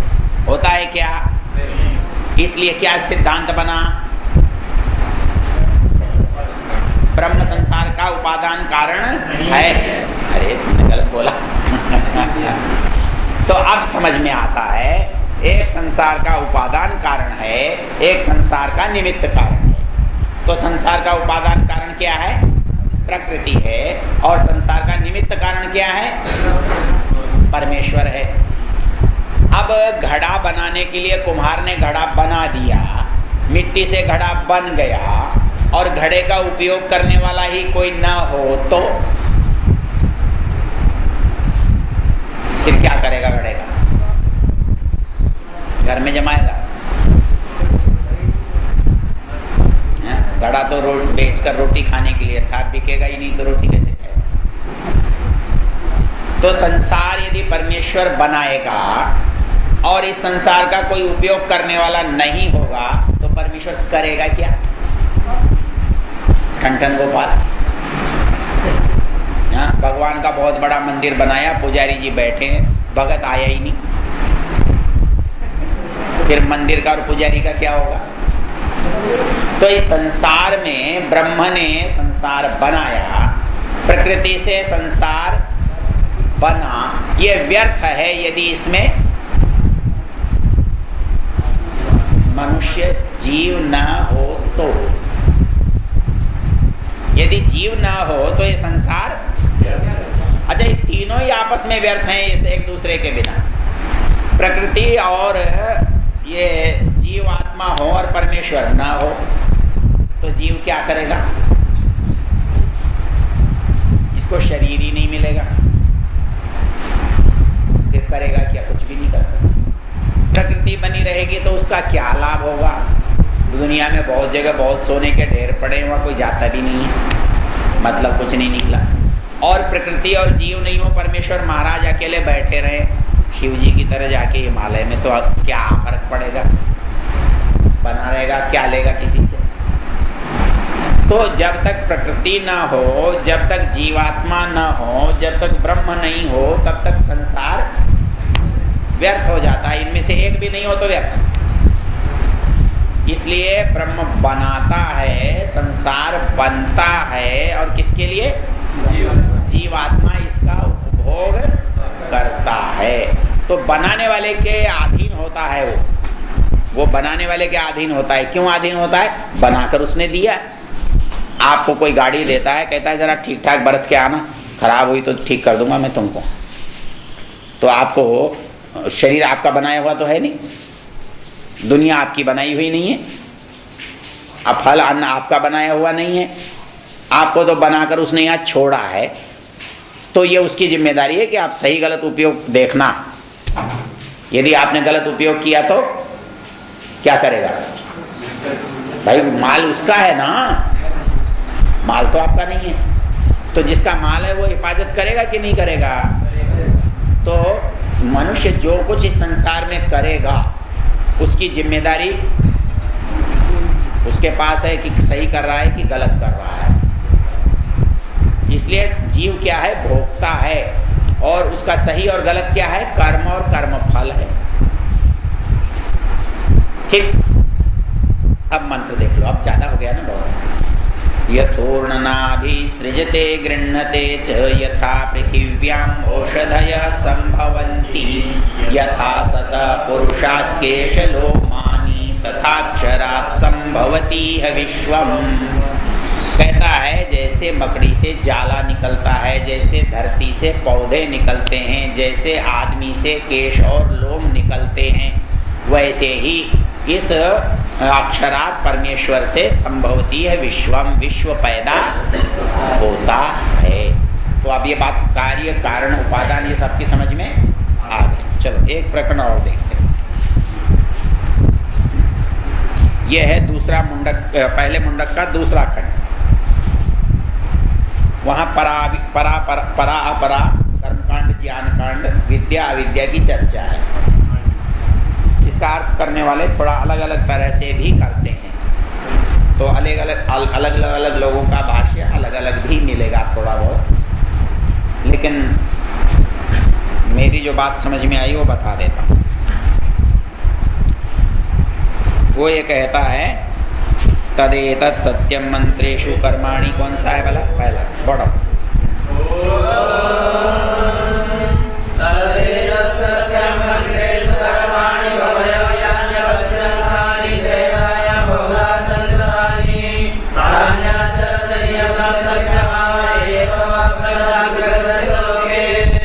हाँ, कहता है तदेतत् सत्यम, ये सत्य है। मंत्रेषु कर्माणि कवयो यान्यपश्यत्, मंत्रों में उन्होंने कर्मों को देखा और त्रेता में उनका बहुत विस्तार हुआ। उन कर्मों का तुम आचरण करो, वह तुम्हारे लिए एक अच्छा मार्ग है। चलिए।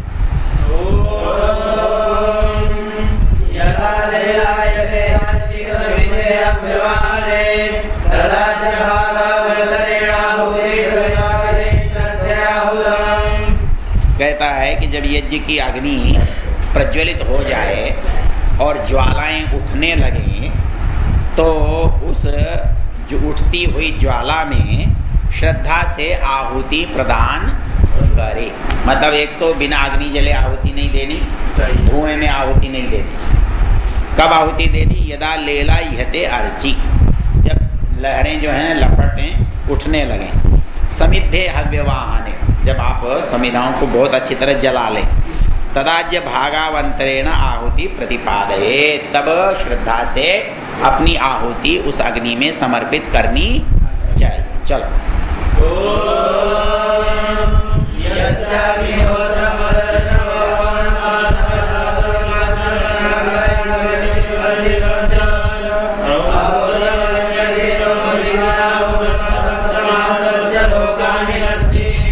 कहता है जो क्या क्या नहीं करता उसके समस्त जन्म और लोक नष्ट हो जाते हैं। जो अग्निहोत्र नहीं करता, जो अमावस्या का यज्ञ नहीं करता, जो पौर्णमासा का यज्ञ नहीं करता, जो चातुर्मास्य यज्ञ नहीं करता, वो अनाग्रायणम जो आग्रायण तिथि इष्टि है वो नहीं करता, अतिथि वर्जितम अतिथि यज्ञ नहीं करता, बलि वैश्वदेव यज्ञ नहीं करता, विधि पूर्वक यज्ञ नहीं करता, ऐसे यज्ञ करने वाले व्यक्ति के सातों लोक नष्ट हो जाते हैं।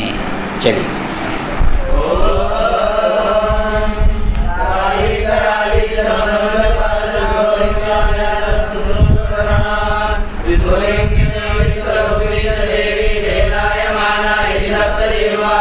हवन कुंड में जो अग्नि जलती है उसमें उठने वाली लपटें 7 तरह की होती हैं। उनके नाम वो काली, कराली, मनोजवा, सुलोहिता, सुधूम्रवर्णा, स्फुलिंगिनी, विश्वरूपी, ऐसी 7 जिह्वाएं अग्नि की होती हैं। चलो।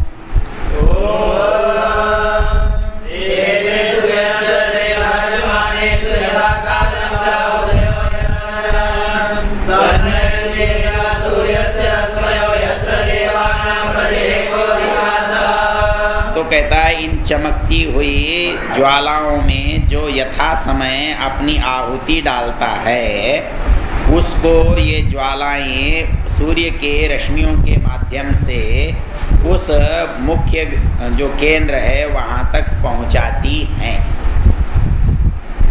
उसमें आहुति देनी चाहिए। जब ज्वालाओं में आप आहुति डालते हो तो आपकी आहुति सूर्य के द्वारा ऊपर जाती है। चलिए।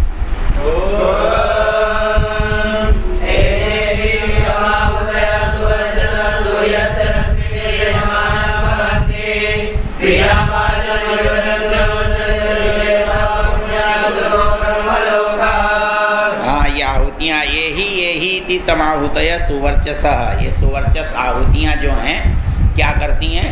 आओ आओ आओ ऐसा कह के यजमान को बुलाती हैं और प्रियाम वाचम अभिवदन्त्य, ये आपका पुण्य लोक का मार्ग होता है।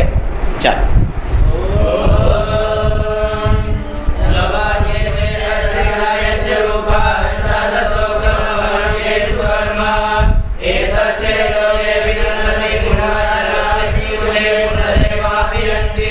ये वो झगड़ा है जिसकी मैंने पहले दिन आपसे चर्चा की थी। क्या मतलब? यहाँ कर्म कांड को ज्ञान कांड से निम्न बताया, तो इसको लेकर के हमारे सारे जो पाश्चात्य जगत के लोग हैं वो ये कहते हैं कि शास्त्रों में यज्ञ की निंदा है। यज्ञ की निंदा है। कैसे निंदा है? बोले ये पंक्ति है, प्लवा येते अदृढ़ा यज्ञ रूपा। प्लवा कहते हैं जो तैरती वाली चीज है, नाव। तो तुम यज्ञ को नौका कहते हो। एक मंत्र भी तो है ना, यम अयम यज्ञ नौ, ये संसार सागर की नौका है यज्ञ, ऐसा शतपथ ब्राह्मण का वाक्य है। मतलब यज्ञ संसार रूपी सागर की नौका। तो ये कहता है नौका तो है लेकिन प्लवा ये थे अदृढ़ा, बहुत मजबूत नहीं है, शिथिल बंधनों वाली है, पता नहीं कब डूब जाए। वो अष्टादशोक्तम अवरम येषु कर्म, जो अष्टादश यज्ञों की बात है ये सारे कर्म जो है अवर हैं, निकृष्ट हैं, निम्न हैं। और जो लोग इसमें मस्त होते हैं, इसी में व्यस्त होते हैं, तो एतत् श्रेयो अभिनंदन्ति, इसको अच्छा समझते हैं, वो यहीं जरा मरण के चक्र में पड़े हुए रहते हैं, वो महामूर्ख होते हैं। अब यहाँ मूर्ख भी कह दिया, जरा मरण के चक्र में पड़ने वाला भी कह दिया, इसको श्रेय नहीं मानने की बात भी कह दी, और कहता है ये अदृढ़ा भी होते हैं। अब ये शब्दों का प्रयोग है।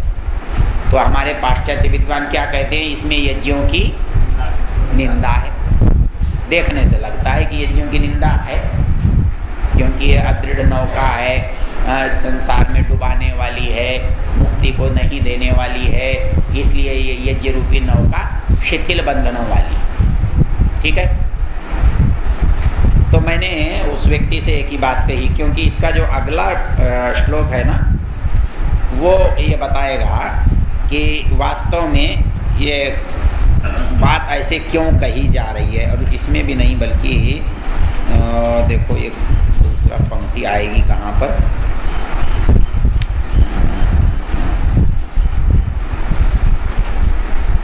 वेदांत विज्ञान कहाँ चला गया, ये जाएगा आकर के तीसरे मुंडक में छठी पंक्ति है।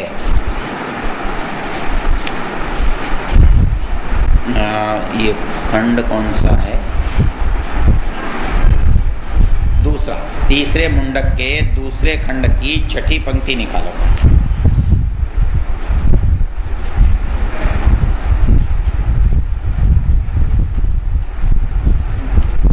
तो ये कहता है इष्टापूर्तम मन्यमाना वरिष्ठम ये अभिनंदन्ति श्रेयो मूढ़ा। वो कहता है कि इष्ट और आपूर्त को ये 10वें में इधर आएगा। तो यहाँ पर कहा है वेदांत विज्ञान, पढ़ो तो। वेदांत विज्ञान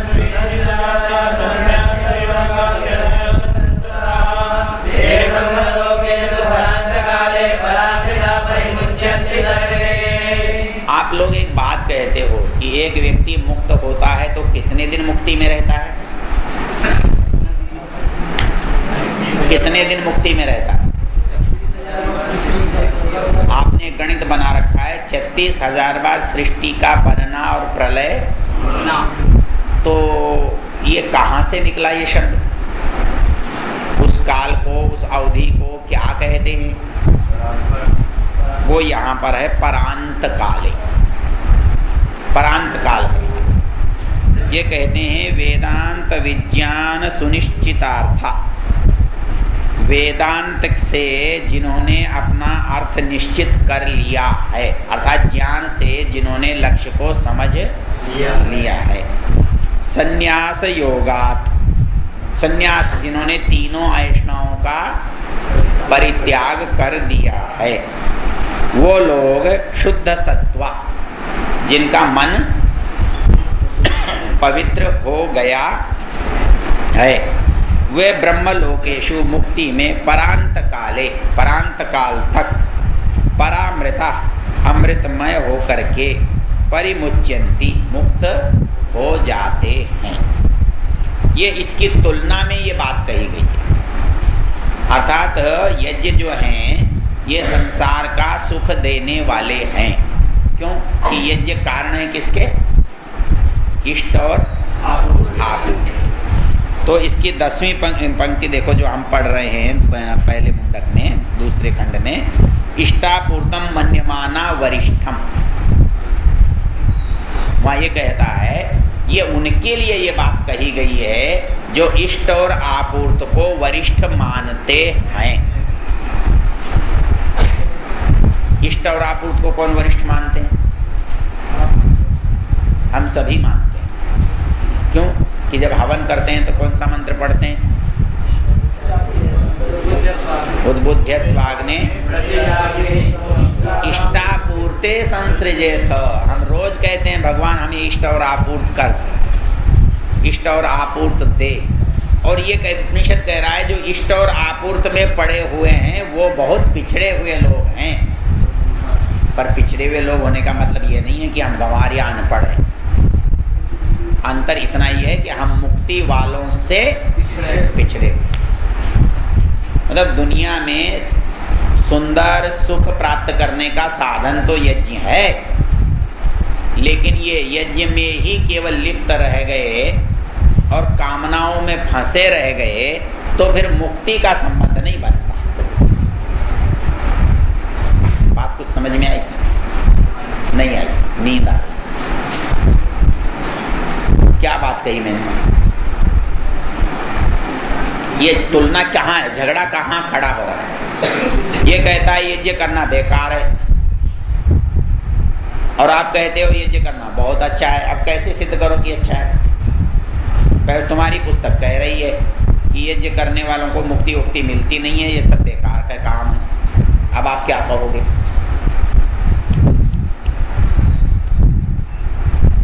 ये कह रहा है भाई आप यात्रा कर रहे हो तो उसके 3 पड़ाव हैं। एक तो तमोगुणी लोग हैं, एक रजोगुणी लोग हैं, एक सतोगुणी लोग हैं।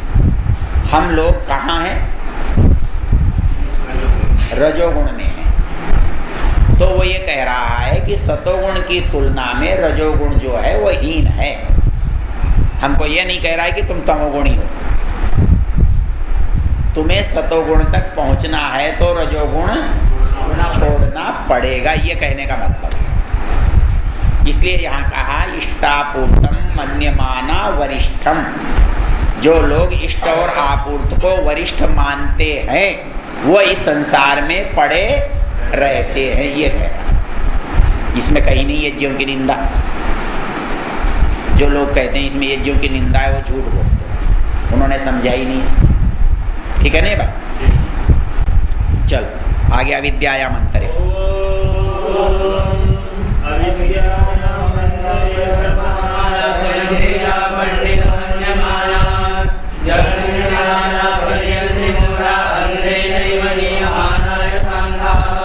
इसकी शब्दावली देखकर तो ऐसा लगता है कि थोक भाव में गालियां दे रही।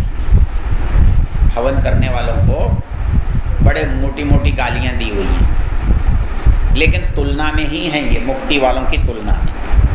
क्या कहता है? अविद्यायाम अंतरे वर्तमान। यहाँ अविद्या लेकिन अज्ञान वाली अविद्या नहीं है, ये यजुर्वेद की विद्या और अविद्या वाली अविद्या है। समझ में आया? तो अविद्यायाम अंतरे वर्तमाना, जो अविद्या के बीच में पड़े।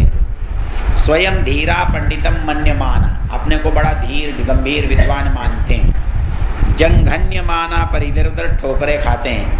परियंती, भटकते फिरते हैं। और अंधे नहीं व नियमाना यथा अंधा, अंधे के पीछे चलने वाले अंधे की तरह कुएं में संसार में पड़े रहते हैं। चलिए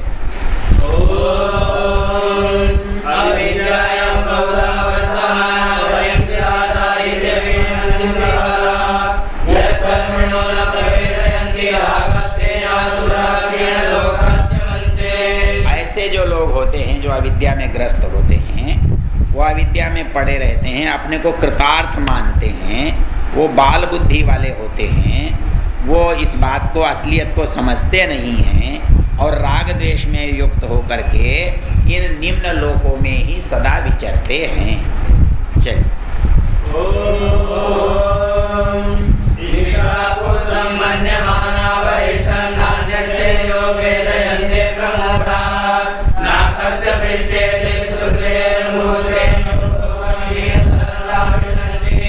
जो इष्ट और आपूर्त को ही श्रेष्ठ मानते हैं, जो श्रेय मार्ग की ओर नहीं चलते हैं, वो स्वर्ग का केवल सुख लेते हैं, मुक्ति का सुख नहीं लेते हैं और वापस इन्हीं हीन लोकों में आ जाते हैं।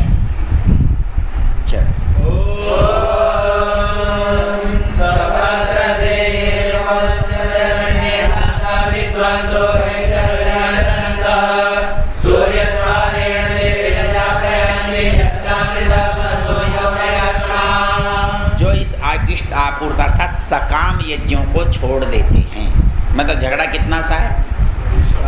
सकाम और निष्काम का है।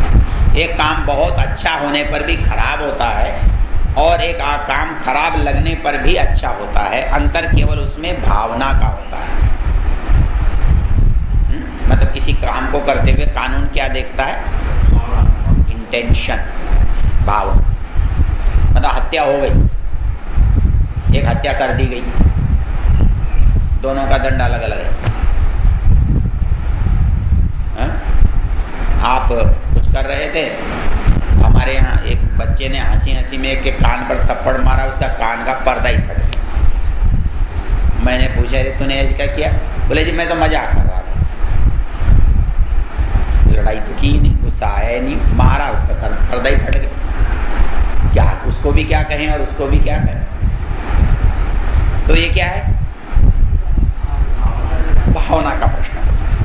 तो इसलिए वो कहता है कि जब आप निष्काम भाव से कोई काम करते हैं तो वो मुक्ति का साधक होता है, और जब कोई काम कितनी भी अच्छा हो लेकिन सकाम भावना से करता है तो वो संसार का कारण होता है।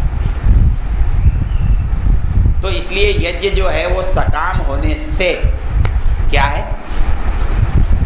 बंधन का कारण। जिस दिन वो निष्काम हो जाएगा उस दिन मुक्ति का कारण है। यज्ञ यज्ञ ही है और उतना ही अच्छा है, उसी मंत्रों से किया जाता है, लेकिन सकाम होने से बंधन का कारण है और निष्काम होने से। तो ये कहता है निष्काम होने से कैसे मुक्ति का कारण होता है, ये बता रहा है। तप श्रद्धे ये युपवसंते, जो तप और श्रद्धा को धारण करते हैं और अरण्य में रहते हैं, भिक्षा का आचरण करते हैं, शांत भाव से रखते हैं, ऐसे जो वेदांत के जानने वाले लोग हैं वो विरजाहा, मलों से रहित होकर, दोषों से रहित होकर, यत्रामृत पुरुष, जहाँ परम पुरुष को प्राप्त होते हैं। चलो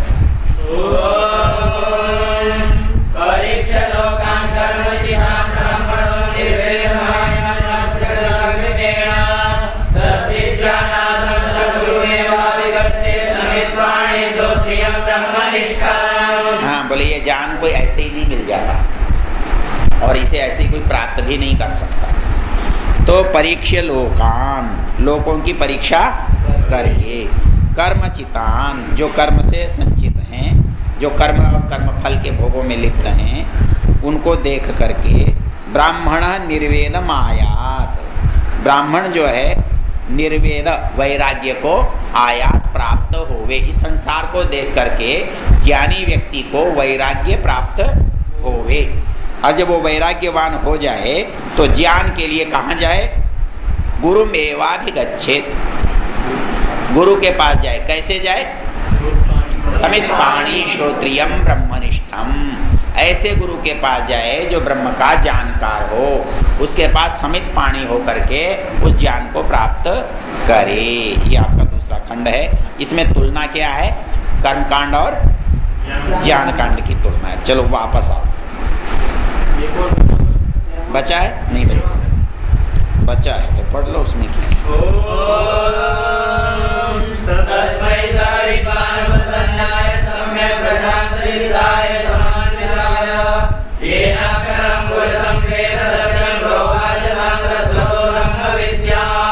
और गुरु को भी क्या चाहिए? तस्मै स, ऐसे व्यक्ति के लिए, उपसन्नाय, जो पास आया, ये कल मैंने आपको बताया था ना, प्रशांत चित्ताय, जो अशांत नहीं, राग द्वेष में युक्त नहीं है, शमान्विताय, जिसमें शांत है, अयनाक्षरम पुरुषम वेद, जिस अक्षर पुरुष को वो जानता है उसको वह तत्व तो उवाच, उसको तत्व पूर्वक उस जिज्ञासु को बतलावे। अर्थात ऐसा व्यक्ति संसार से वैराग्यवान होकर ब्रह्मनिष्ठ गुरु के पास जाए और गुरु भी उसको उसका तत्व ज्ञान का यथावत उपदेश करे। चलो ये पीछे आ जाओ वापस, शुरू वाली की पंक्तियाँ देख लेते हैं। हाँ, समय हो गया वैसे तुम्हारा, चलो एक दो देख लो, आसान आसान है, उनको देखा जाए। चलो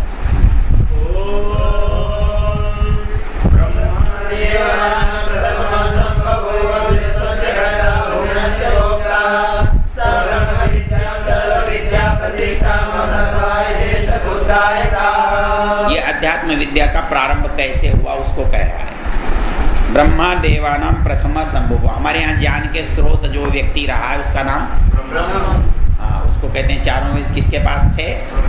वैसे ऋषियों पर प्रकट हुए, लेकिन मनुष्यों में सबसे पहले ब्रह्मा को मिले, इसलिए उसका चार मुंह बनाते हैं। तो ब्रह्मा देवानाम प्रथम संभव हुआ। देवताओं में ज्ञानियों में ब्रह्मा जो था वो पहले था। वो विश्वस्य कर्ता भुवनस्य गोप्ता, मतलब इस संसार की व्यवस्था को बनाने वाला था। सबसे पहले कानून व्यवस्था का निर्माण करने वाला इस दुनिया में वो था। उसने ब्रह्म विद्या को, जो कैसी विद्या है? सर्व विद्या प्रतिष्ठाम, सब विद्याओं में बड़ी है। और उसने किसको बताया? अपने ज्येष्ठ पुत्र अथर्वा को उसका उपदेश दिया। तो ब्रह्मा ने किसको दिया? अथर्वा को, जो उसका बड़ा बेटा। चलो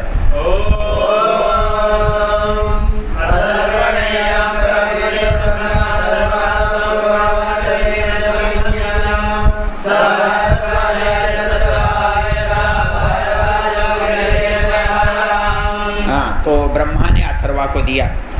अथर्वा ने किसको दिया? पुरोवाच अंगिरे ब्रह्म विद्या, अंगिरा को वो ब्रह्म विद्या दी। और अंगिरा ने किसको दी? भारद्वाजाय सत्यवाह, भारद्वाज गोत्र के सत्यवाह नाम के ऋषि को दी। और भारद्वाज ने किसको दी? अंगिरस को दी।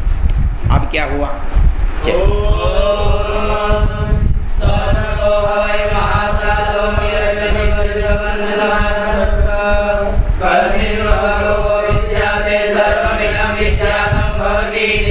हाँ, बाद में एक शौनक ऋषि थे। वो ऋषि तो थे ही, ज्ञानवान थे, लेकिन उनकी दूसरी विशेषता क्या थी?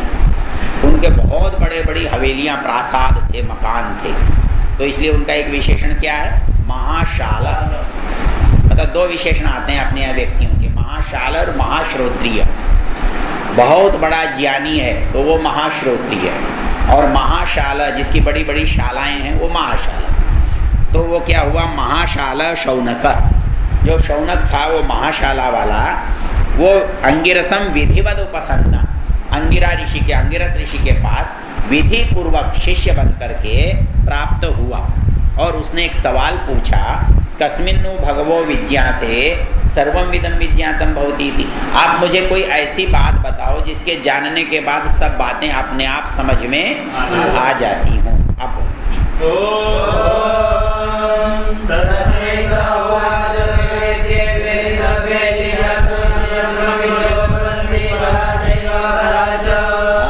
उसने उस शौनक को जो उपदेश दिया, वो उसने उपदेश दिया भाई कुछ नहीं है, केवल दो विद्याओं को जानना है।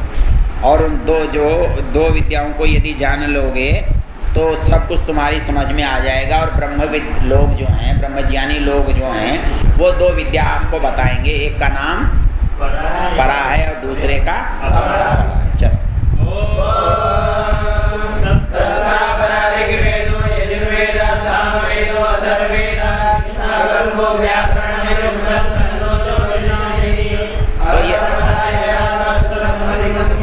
ये बता दिया भाई, ऋग्वेद यजुर्वेद सामवेद आदि ये क्या है?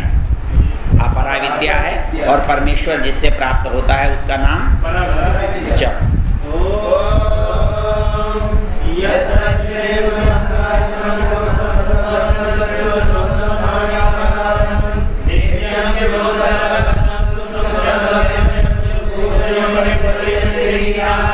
वो अक्षर कैसा है?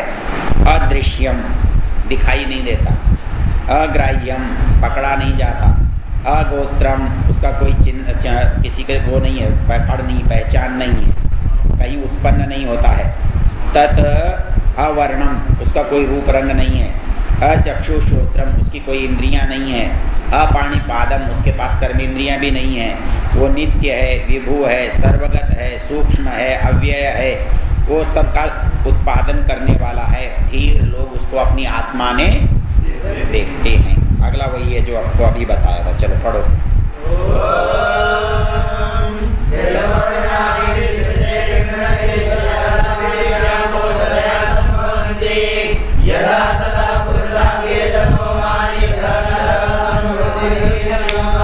हाँ, जैसे मकड़ी से जाला होता है, जैसे पृथ्वी में औषधियाँ होती हैं, जैसे पुरुषों से केशलेम होते हैं, वैसे ही परमेश्वर से ये सारा संसार उत्पन्न होता है। चलो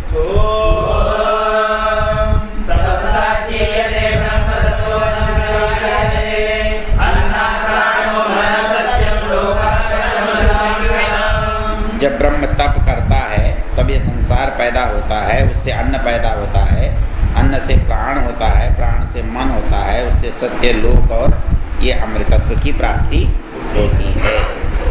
तो सब परमेश्वर इनको उत्पन्न करता है।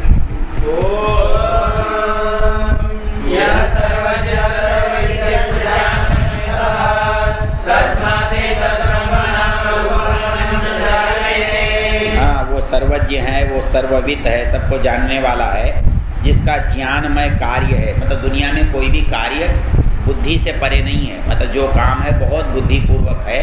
और परमेश्वर की विशेषता ये है कि कोई भी काम बिना बुद्धि के करा हुआ नहीं मिलेगा। तो ये कहता है बुद्धि पूर्वा वाक्य कृतिर वेदे तस्मात्, इस कारण से ब्रह्म जो है नाम रूपम अन्नम च जायते, जो ब्रह्म वेद है वो नाम और रूप में बदल जाता है, और अन्नम च और अन्न में उसके रूप में उत्पन्न होता है। ये दूसरा और पहला हो गए।